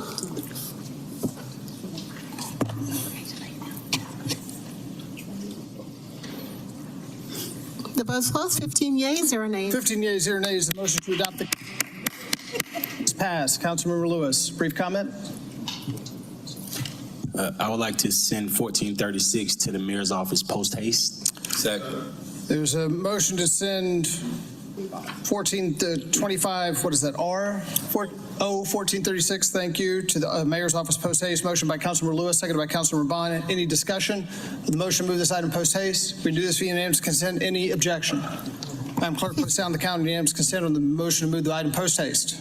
15 yeas, 0 nays. 15 yeas, 0 nays. The motion to move post haste carries. Councilmember Bond, brief comment? Councilmember Boone, sorry. Councilmember Boone, brief comment? I would like to congratulate the entire Langford family. Florence Langford, mother of Arthur and Michael Langford, the late Arthur Edward Langford, who raised his family in the Joyland community. Today, the city of Atlanta named a portion of Pryor Road after the late Michael Langford, who was a civil rights icon in this city, who cared about the least of these. So congratulations to Gloria, Kathy, the late Joanne, Tracy, the boys Arthur and Michael, and to a member that is like an extended brother, family who has cared for this entire family his entire life, the Honorable Derek Bozeman, and to our warriors on the front row, Reverend Anthony Motley and Reverend Durley. If you all would please stand. If you all would please stand.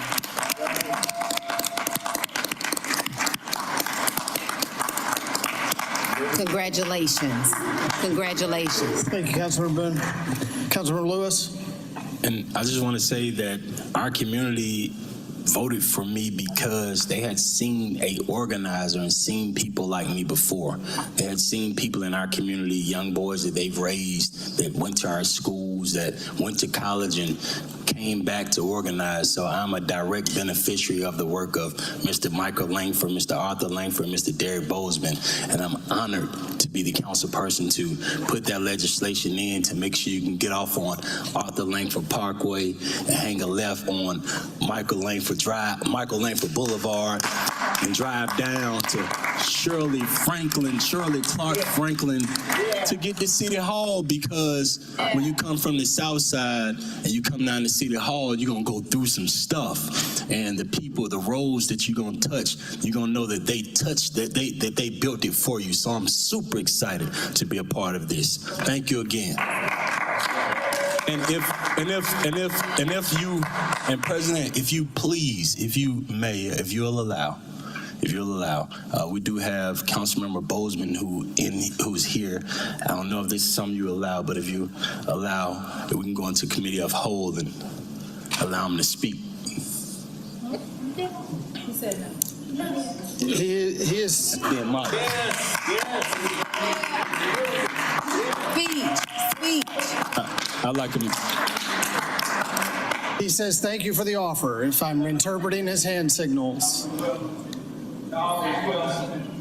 Thank you. Good to see you. Thank you, Kevin. All right. Thank you all for your work. Next, we'll move.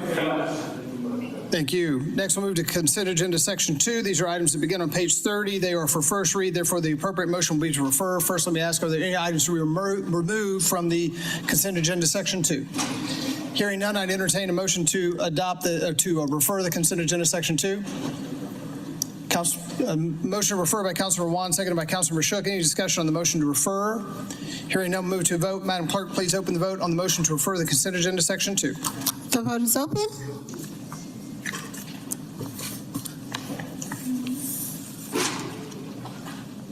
Will everyone please vote? 15 yeas, 0 nays. 15 yeas, 0 nays. The motion to refer carries. Next, we'll move to the report of standing committees. First up today will be Public Safety and Legal Administration. Chair Boone.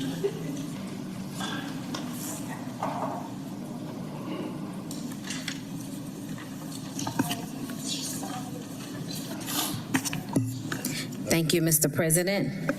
Ordinance for second reading, 24-0-1580, an ordinance by Councilmember Alex Wan as substituted by Public Safety and Legal Administration Committee to amend Chapter 10, Alcoholic Beverages, Section 10-1 to amend the definition of lounge, to amend Chapter 10, Section 10-1 to add a definition of nonprofit performing arts theater and for other purposes. This item comes out of committee favorable on substitute, 3 yeas, 1 nay. Accordingly, the recommendation is to adopt as substituted. There's a motion coming out of committee to adopt 24-0-1580 as substituted. It does not need a second. Is there any discussion on the motion to adopt this item? Hearing none, we'll move to vote. Madam Clerk, please open the vote on the motion to adopt 24-0-1580.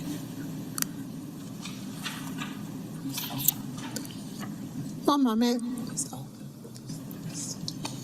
The vote is open.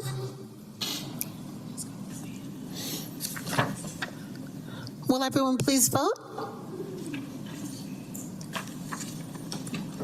The vote's closed. 15 yeas, 0 nays. 15 yeas, 0 nays. The motion to adopt carries. Thank you, Mr. President. This concludes our report. Thank you. Next up will be City Utilities Committee. Chair Lewis.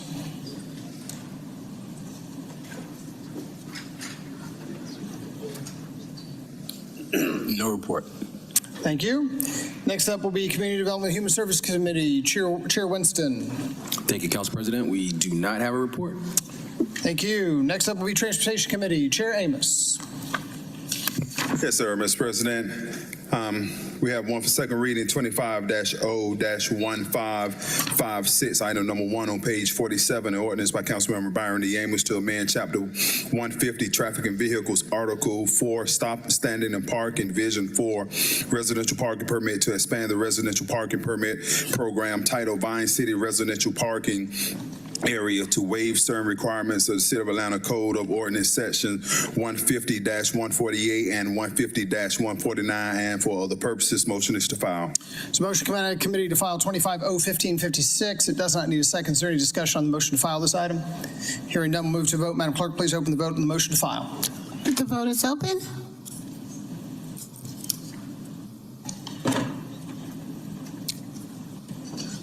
Will everyone please vote?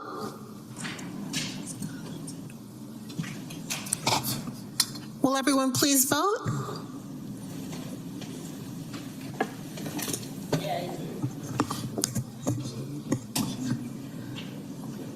The vote's closed. 15 yeas, 0 nays. 15 yeas, 0 nays. The motion to file carries. Next item, 25-R-3984. That's item number 2 on page 47. A resolution by Councilmember Andrea L. Boone authorizing the mayor or his designee to execute the First Amendment of agreement listed landscaping and grounds maintenance with Russell Landscape LLC to add the Department of Aviation as authorized user, to add funds to the agreement not to exceed $600,000. All contract work will be charged to and paid from the fund, department, organization, and account number listed here, and for other purposes. Motion is to file. Motion coming out of committee to file 25-R-3984. It doesn't need a second. Any discussion on the motion to file this item? Hearing none, we'll move to vote. Madam Clerk, please open the vote on the motion to file. The vote is open.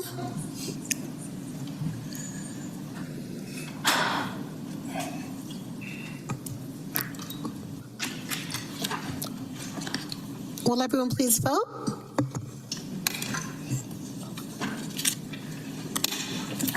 The vote is closed. 14 yeas, 0 nays. 14 yeas, 0 nays. The motion to file carries. Thank you, sir. This is the last item that was actually pulled off the consent agenda, 25-R-3742. It needs to be substituted for revisions and to add account information, but did not change the caption.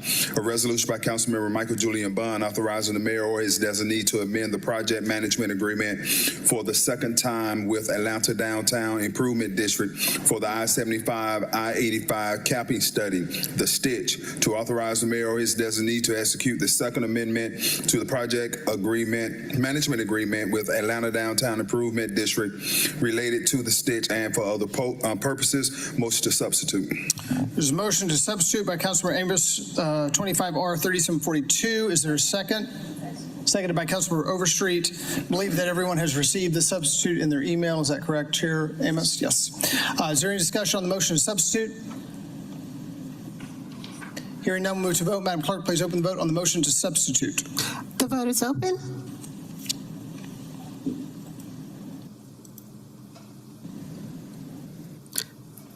Will everyone please vote? The vote's closed. 14 yeas, 0 nays. 14 yeas, 0 nays. The motion to substitute carries. Motion to adopt as substituted. So motion by Councilmember Amos to adopt as substitute 25R 3742. Is there a second? Seconded by Councilmember who was over here. Councilmember Shook. Is there any discussion on the motion to adopt this item? Councilmember One. Thank you, Mr. President. This is it's for the administration. I see in the substitute that, as Chair Em has mentioned, that we're adding or changing out a funding stream, and it looks like that funding stream is from the T-SPLOS 2022 capital project list, specifically the Ivan Allen Jr. Boulevard project. I want to ask if we are knocking that project out of the project list in order to fund this, or is there something else happening here? I want to ask the Finance Department if maybe they can weigh in on that. So that was the funding list that was given to us from the Department of Purview. Let me ask for that specific detail if that is a project that has been substantially completed and there was some allocation dollars left over. Let me get that confirmation for you quickly. I'm curious as to whose district that section is in. Is that you? That would be either I or 4. The Ivan Allen project between Lucky and...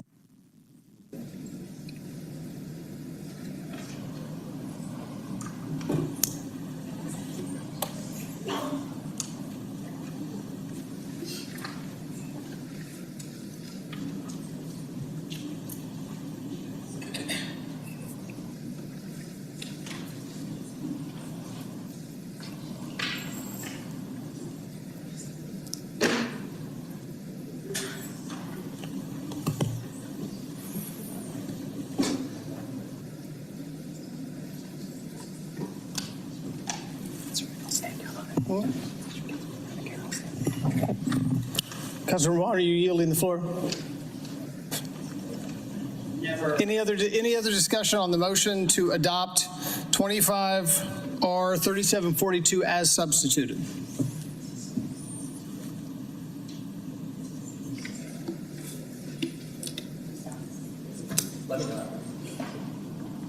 I yield. Okay. Take the vote. All right. Hearing none, we'll move to vote. Madam Clerk, please open the vote on the motion to adopt as substituted. The vote is open.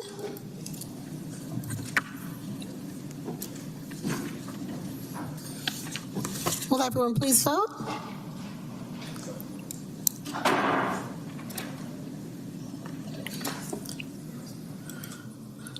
The vote's closed. 14 yeas, 0 nays. 14 yeas, 0 nays. Motion to adopt substitute carries. Mr. President, ends my report. Thank you so much. Next up, we will have Finance Exec Committee. Chair Shook.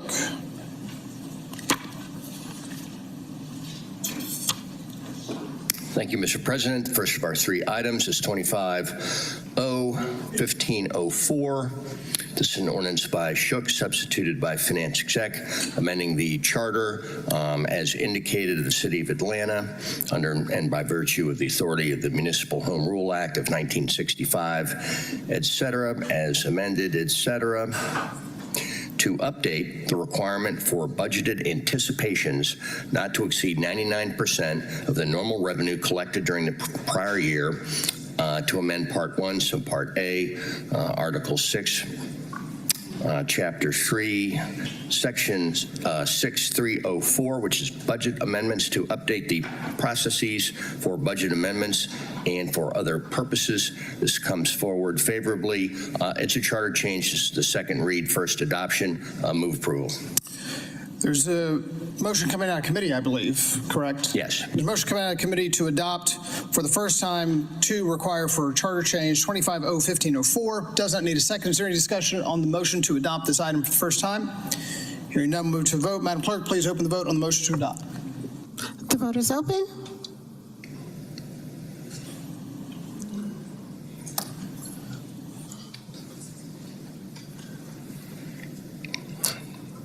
Will everyone please vote?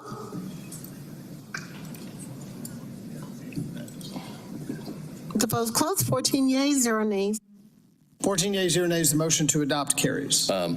Motion to refer back to FEC. There's a motion by Councilmember Shook to refer 25-01504 back to FEC, seconded by Councilmember Wan. Is there any discussion on the motion to refer?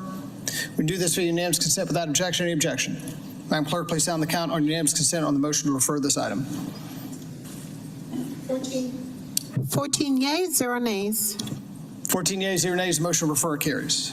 Thank you. Item 2 is 25-01551, ordinance by Ms. Boone to waive these sections of the code that are cited here to ratify the City of Atlanta's grant application with the United States Department of Homeland Security for the FY24 non-competing continuation funding for FY19, securing the city's program, to authorize the CFO to accept the carryover funds of the NCC grant funding and to reallocate the FY25 budget in the amount of $687,180.76 to reappropriate grant funds from DHS, to authorize the mayor or the director of the mayor's office of emergency preparedness as its designee to enter into any required amendments necessary for the implementation of this award and for other purposes.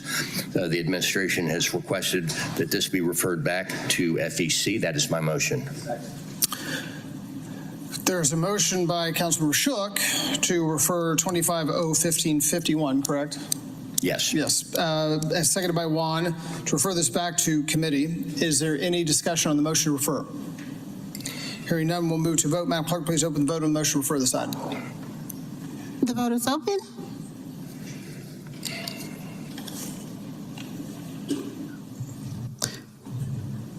Will everyone please vote?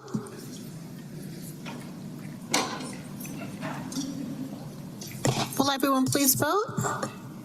The vote's closed. 14 yeas, 0 nays. 14 yeas, 0 nays. The motion to refer carries. Lastly, 25-01565 is an ordinance by Wan authorizing the transfer of funds from various Atlanta City Council carry-forward accounts to the appropriate distribution and expense accounts to replenish funds for the fiscal year 26 and for other purposes. This comes forward favorable on the condition of receiving a substitute. I will move to bring the substitute forward. There's a motion by Councilmember Shook, seconded by Wan, to bring forward a substitute for 25-01565. Is there any discussion on the motion to bring forward a substitute? Assuming everyone has it. Is that correct, Councilmember Shook? They should. Yes. Okay. It was emailed.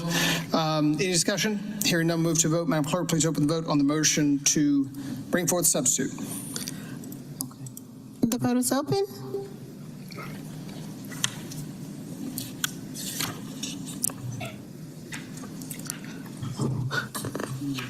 Will everyone please vote?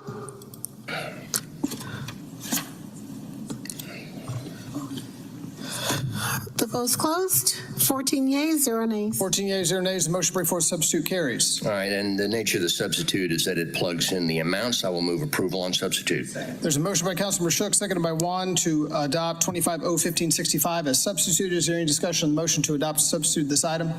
Hearing none, move to vote. Madam Clerk, please open the vote on the motion to adopt.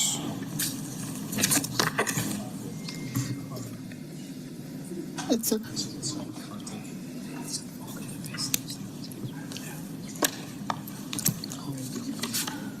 one moment. The vote is open.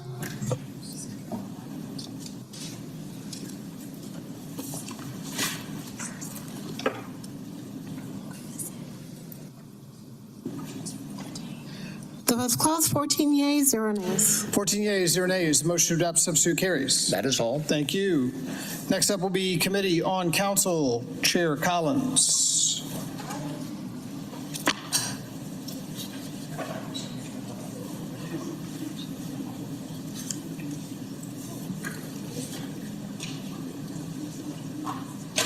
Great. Thank you, Mr. Council President. We have 5 items on the report. If there are no objections, we would like to take items 1 and 2 together. The objection, please proceed. All right. Item number 25-C-0082, a communication from Jonathan Gills, PhD, Professor and Chair of the Department of Africana Studies at Georgia State University, appointed Professor Akiyele Imoja to serve as a member of the City of Atlanta Reparations Studies Commission. The recommendation to, and item number 25-C-0114, a communication from Adria Welcher, PhD, Director of General Education at Morehouse College, accepting service to the City of Atlanta Reparations Study Commission. Both of these items come with a recommendation to file from Community Development and Human Services Committee. Both appointees were confirmed by Resolution 25-R-3899, which was approved by this body on October 6, 2025. Accordingly, these individuals' communications are no longer needed. And with that, our recommendation is to file these items. The motion coming out of committee to file both 25C-0082 and 0114. It does not need a second. Any discussion on the motion to file these items? Without objection, we do this via unanimous consent. Any objection? Madam Clerk, please sound the count of unanimous consent on the motion to file these two items. 14 yeas, 0 nays. Great, thank you.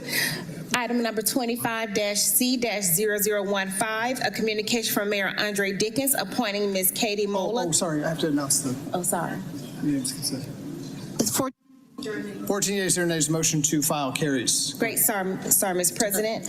Item number 25-C-0115, a communication from Mayor Andre Dickens appointing Ms. Katie Moeller to serve as a member of the Municipal Market Company Board of Directors. This appointment is for a term of 2 years. This item comes with favorable recommendation from Community Development and Human Resources and from the Committee on Council. Accordingly, our recommendation is to adopt. There's a recommendation coming out of committee to adopt 25C-0115. It does not need a second. Is there any discussion on the motion to adopt this item? Given its communication, we do this via unanimous consent without objection. Any objection?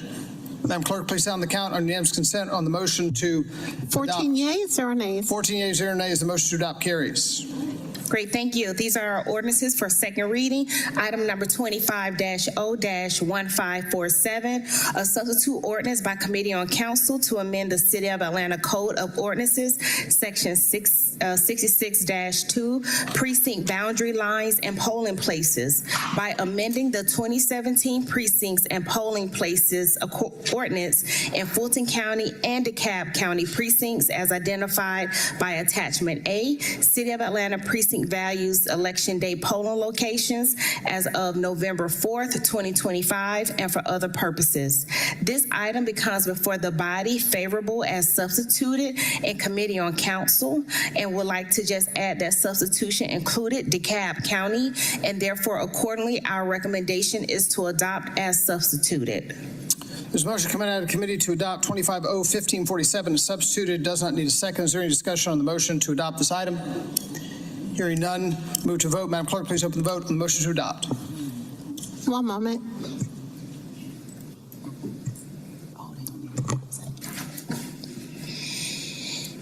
The vote is open.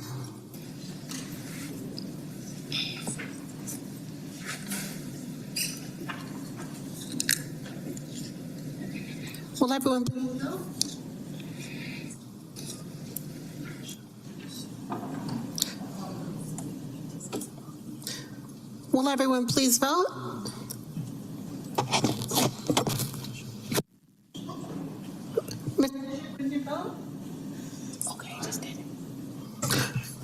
The vote's closed. 14 yeas, 0 nays. 14 yeas, 0 nays. The motion to adopt carries. Great, thank you. Our last is resolution number 25-R-4083, a resolution by Committee on Council appointing Mr. Kenneth Mitchell Jr. to the governing board of the Office of the Inspector General as a representative of the Gate City Bar Association for a term of 3 years, said term to commence upon approval of this resolution and for other purposes. This item comes before the body with favorable recommendation from Committee on Council, and accordingly our recommendation is to adopt. There's a motion coming out of committee to adopt 25-R-4083. It does not need a second. Is there any discussion on the motion to adopt this item? Hearing none, move to vote. Madam Clerk, please open the vote on the motion to adopt. The vote is open.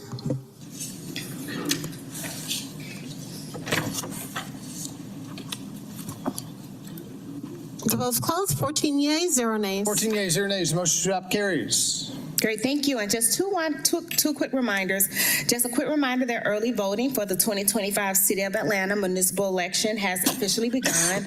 And as we all know, Election Day is Tuesday, November 4th. So if you haven't already, please take advantage of early voting and help spread the words to your friends and neighbors.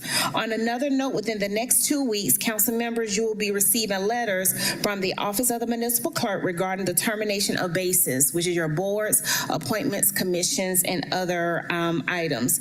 These will be for bases that have been created for more than a year or two, for which there have not been any appointments. More information on this process will follow shortly, and please be on the lookout for that communication from the Office of the Municipal Clerk. With that, Mr. President, that concludes my report. Thank you, Chair Collins. Great, thank you. Thank you, Chair Collins. Finally, today we'll have a zoning committee. Chair Westmoreland. Thank you, Mr. President. 2 items without objection they can be taken as a block. The most recommendation will be to file. Go ahead. 23-0-1108, U-2301, 553 Mobile Avenue Southwest, special use permit for rehabilitation center. 25-0-1024, U-2443, 999 DeSoto Street Northwest, special use permit for a place of worship. Recommendation out of committee is to file. Motion committee out of committee to file 23-0-1108 and 25-0-1024. Does not need a second. Any discussion on the motion to file these items? Hearing none, we'll move to vote. Madam Clerk, please open the vote on the motion to file these 2 items.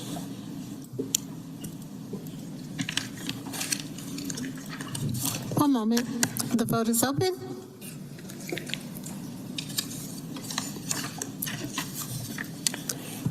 Will everyone please vote?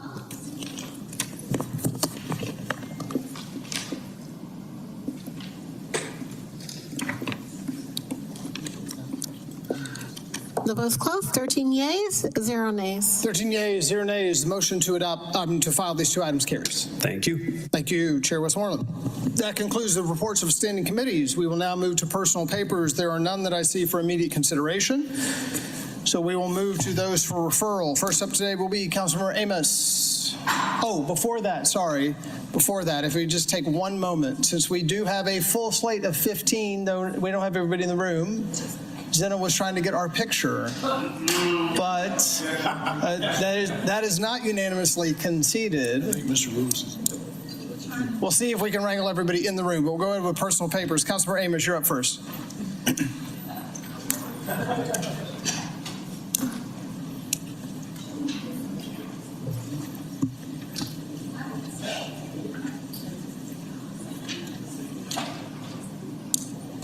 Yes, sir, Mr. President. AMS number 39013, a resolution by Councilmember Byron D. Amos authorizing the mayor or his designee to execute a cooperative agreement CP-AM-DOA number listed for the airport runway equipment at Hartsfield-Jackson Atlanta International Airport with the 4th brand on behalf of the Department of Aviation pursuant to Section 2-1602 of the Code of Ordinance of the City of Atlanta, Georgia, utilizing Sourcewell contract airport runway equipment number listed 4th brand, and for the term of 18 months in the amount not to exceed $1,502,924,000. All contracted work to be charged to and paid from account number listed herein as for other purposes. Homes ID 39013 will be referred to the Transportation Committee. AMS ID 39014, a resolution by Councilmember Byron D. Amos authorizing the mayor or his designee to execute a cooperative agreement listed with winter operation and maintenance services for Hartsfield-Jackson International Airport with Sherwin Industries, Inc. on behalf of the Department of Aviation pursuant to Section 2-1602 of the Code of Ordinance for the City of Atlanta, Georgia, authorizing the Sourcewell contract airport runway materials number listed Sherwin Industries for a term of 18 months in an amount not to exceed $10 million. All contracted work to be charged to and paid from the fund, department, organization, and account number listed herein and for other purposes. House ID 39014 will be referred to the Transportation Committee. That's my last paper, sir. Thank you, sir. Next up, Councilmember Bakhtiari.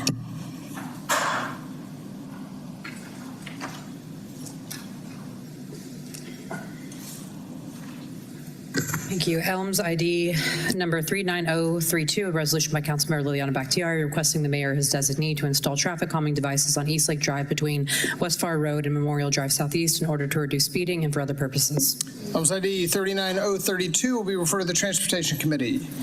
Councilmember Boone.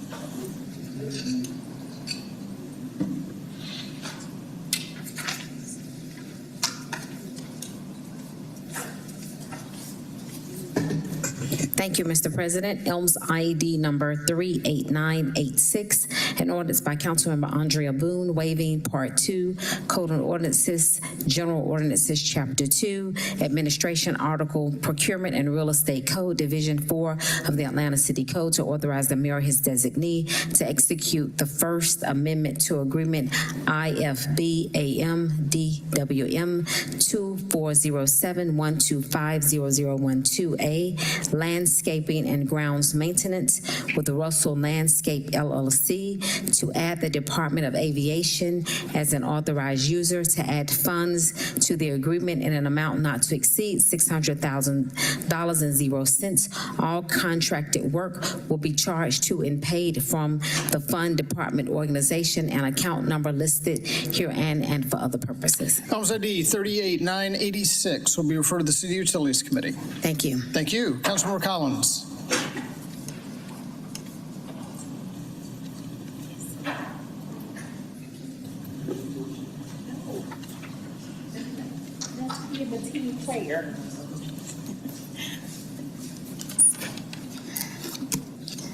Hello. Elms ID number 38990, an ordinance by Councilmember Ishay Collins waiving Part 2, Code of Ordinances, General Ordinances, Chapter 2, Administration, Article 10, Procurement and Real Estate Code, Division 4 of the Atlanta City Code to ratify services rendered in connection with Agreement RFP-C-1220157, Design Build Services for Standby Generators at Remote Pumping Stations with Lakeshore Engineering, LLC. This is retroactively effective March 6, 2025 through the execution of this first change order, to authorize the mayor or his designee to execute the first change order on behalf of the Department of Watershed Management to extend the term of the agreement by 939 days, retroactively effective from March 6, 2025 to October 4th, 2027 for time only due to unforeseen operational delays and design changes and for other purposes. Elms ID 38990 will be referred to the City Utilities Committee. Great, thank you. Thank you. Councilmember Dozier.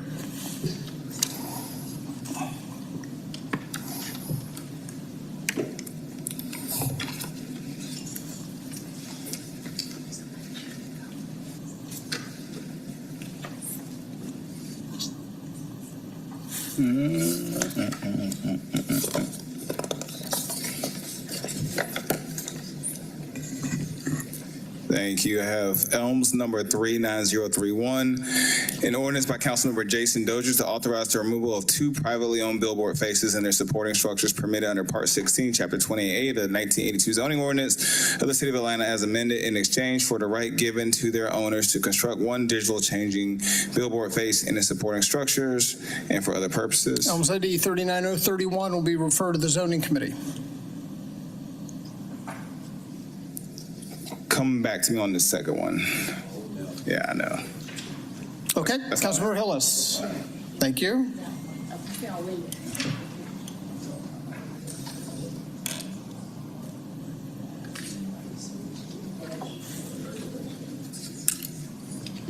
First item is Elms 39029.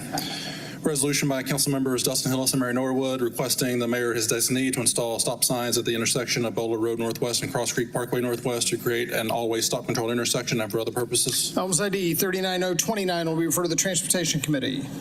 Second and final item is Elms 38984, an ordinance by Councilmember Dustin Hillis authorizing a donation in an amount not to exceed $25,000.00 from the District 9 carry forward account to the Atlanta Memorial Park Conservancy to support the assessment and conceptual planning services study to support the Peachtree Creek Restoration Project pursuant to Section 6-306 of the City of Atlanta Charter and for other purposes. Elms ID 38984 will be referred to the FEC. Please, my items. Thank you. Thank you. Councilmember Norwood.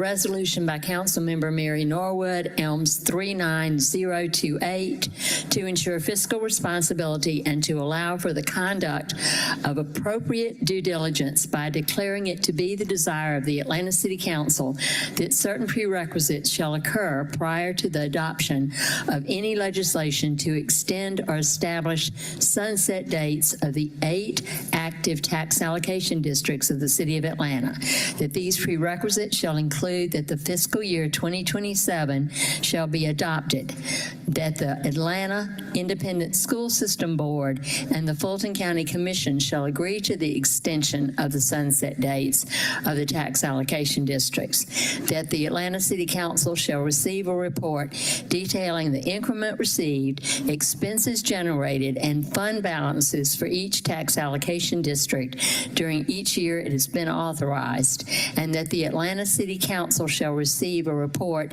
detailing showing the remaining funds raised through the 2022 Moving Atlanta Forward bond issuance and the T-SPLOST, and how such funds have been utilized to date and for other purposes.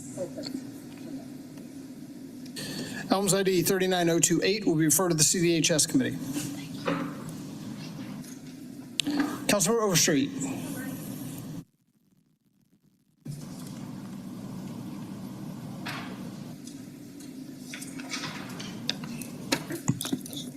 Thank you, President Shipman.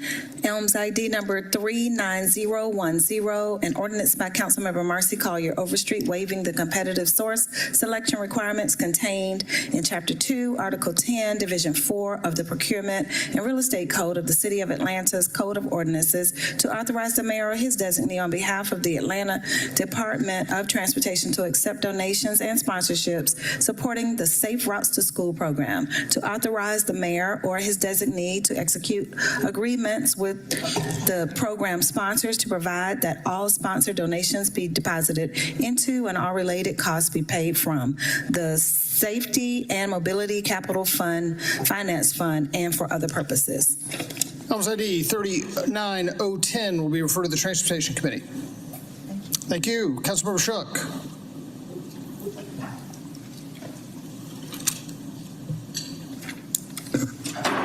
Elms 38942, ordinance by Shook authorizing a donation in amount not to exceed $3,000 from the council president carry forward account to the Atlanta Preservation Center pursuant to the section of the charter cited here.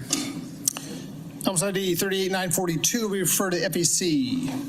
Elms 38978, resolution by Shook authorizing the CFO to refund customers for overpayments to water and sewer accounts in the amount of blank, all funds to be charged to and paid from, etc. Elms ID 38978 will be referred to the FEC. Elms 38979, resolution by Shook authorizing the Commissioner of the Department of Watershed Management to adjust water and sewer service charges on certain customer accounts in accordance with the code section cited in the amount of blank and for other purposes. Elms ID 38979 will be referred to the FEC. Elms 39000, resolution by Shook authorizing the mayor or his designee to execute amendment number 2 for the 2026 employee benefits contractual agreements for the RFP indicated with A, Anthem for self-insured medical and drug, B, Kaiser Permanente for fully insured medical and drug, C, United Healthcare for medical advantage prescription drugs Plan 1, D, United Healthcare for Medicare Advantage prescription drugs Plans 2 and 3, E, Kaiser Permanente for Medicare Advantage prescription drugs Plan 4, F, Cigna for dental self-insured depot plan, G, United Healthcare for dental fully insured DHMO plan, H, United Healthcare for vision plan 1, or I rather, Anthem for life, AD and D insurances, J, Aflac for individual short-term disability. K, Cigna for group accident insurance, critical illness and hospital indemnity plans. L, Anthem for FSA healthcare and dependent care. And M, Anthem for COBRA and retiree billing on behalf of HR to add the 2025 benefit rates to be paid from the accounts listed and for other purposes. Elms ID 39000 will be referred to the FEC. And then Elms 39009, ordinance by Shook authorizing the mayor's designee on behalf of the Department of Transportation to accept additional surface transportation block grant award funds from the Georgia Department of Transportation for the CS 434/Lennox Road from the address indicated to the address indicated for the project indicated, to authorize the CFO to amend the fiscal year 2026 budget by adding to anticipations and appropriations such grant award funds in the amount of $1,765,758 to enter into any necessary agreements with project partners, including the Georgia Department of Transportation, for implementation of grant acceptance and participation and for other purposes. Elms ID 39009 will be referred to the Transportation Committee. And finally, an ordinance by Shook authorizing a donation in an amount not to exceed $70,000 from the council president carry forward account to various nonprofit organizations pursuant to the section of the charter cited here and for other purposes. Elms ID 39034 will be referred to the FEC. That is all. Thank you. Councilmember Juan. Thank you, Mr. President. Elms 39035, ordinance by council members Alex Wan and Matt Westmoreland authorizing a donation in an amount not to exceed $5,000.00 from the District 6 carry forward account to Horizons Atlanta pursuant to section 6306 of the City of Atlanta's charter and for other purposes. Elms ID 39035 will be referred to the FEC. Councilmember Westmoreland. Hello.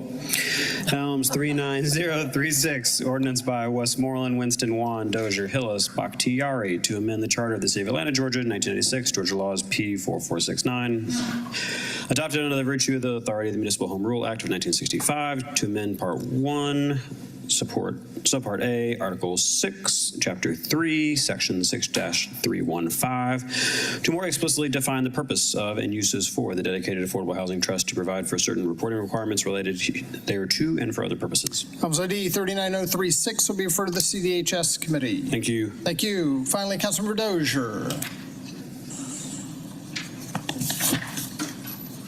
Thank you, Mr. President. My other item is Elms number 38985, an ordinance by Councilmember Jason Dozier to amend the 1982 Atlanta zoning ordinance as amended by amending the SP 21 sub-area 1,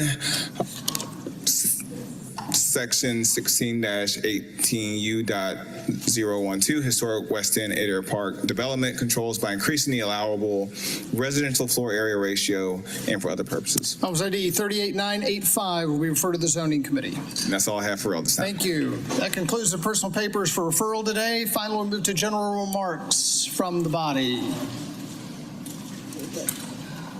Any general remarks? Councilmember Bakhtiari. Thank you. Just want to draw attention to the fact that we are now seeing, as a result of the government shutdown, that SNAP and EBT benefits are going to be canceled starting next month. For anyone who knows people that are dependent on SNAP and EBT, for anybody who knows anyone who's dependent on Medicaid, because there's now regulations that around able-bodied individuals, not my language, that now will discriminate against people and keep them from being on Medicaid, and all of that is really going to kick up next month. So if there are people that you know that are struggling feeding themselves, please make them aware that this is happening, especially going into the holiday season. And for those who may need help, please reach out to us. This is a really serious thing that is happening, and it's not being circulated, and not enough people know about it. So please be aware, please pay attention, because this is going to affect a lot of lives. Thank you. Thank you. Councilmember Dozier. Thank you, Mr. President. I alluded to this during proclamation for Biketober earlier today, but I just want to remind folks to be sure to come out to Atlanta City Council Districts 1, 4, and 12 as part of the final Atlanta Streets Alive event of the year. It'll be a great event. It's a great way to experience the city, experience Southwest and Southeast Atlanta, and we'll have a lot of live music at our events, at least on the District 4 side of things. So I want to see you all this Sunday from 2 to 6 p.m. Thank you. Councilmember Amos. Yes, sir. Just want to say thank you to a couple of neighborhoods and congratulations to Grove Park, who had their first annual Wild Wild West Fall Festival. Congratulations to Hunter Hills, who had their very first Fall Festival as well. And then also congratulations to Center Hill, who partnered with Lincoln Cemetery to do their first annual Halloween trunk or treat. All three events were successful. That was the first time that these neighborhoods have actually produced these events, and they were successful, and a lot of community people engaged. So congratulations to them. Thank you, Councilmember Collins. Yes, last but not least, wanted to celebrate also Baker's Hill at Greenbrier Community having their first fall festival, but also celebrating, commemorating 75 years. So that neighborhood and community celebrated 75 years with a really, really great event. And thank you so much for Councilwoman Overstreet and a team for supporting that effort. Thank you. Thank you. Any others? Just a couple of quick reminders, following up on Councilmember Collins around voting. Absentee ballot application deadline is October 24th to request your absentee ballot, and it must be returned by the close of Election Day. DeKalb will vote all week and Saturday this weekend. Fulton will vote all week and Saturday and Sunday this weekend. Both will early vote through a week from Friday, and then Election Day, November 4th. With that, Madam Clerk, please sound the closing roll. Council President Doug Shipman. Present. Councilmember Michael Julian Baum, post 1 at large. Councilmember Matt Westmoreland, post 2 at large. Here. Councilmember Ishe Collins, post 3 at large. Here. Councilmember Jason H. Winston, District 1. Here. Councilmember Cardin Wyckoff, District 2. Councilmember Byron D. Amos, District 3. Here. Councilmember Jason Dozer, District 4. Liliana Bakhtiari, District 5. Councilmember Alex Wan, District 6. Here. Councilmember Howard Shook, District 7. Councilmember Mary Norwood, District 8. Here. Councilmember Dustin Hillis, District 9. Councilmember Andrew L. Boone, District 10. Councilmember Marcy Culler Overstreet, District 11. Present. Councilmember Antonio Lewis, District 12. Okay. Wow, that was. With no objection, we stand adjourned.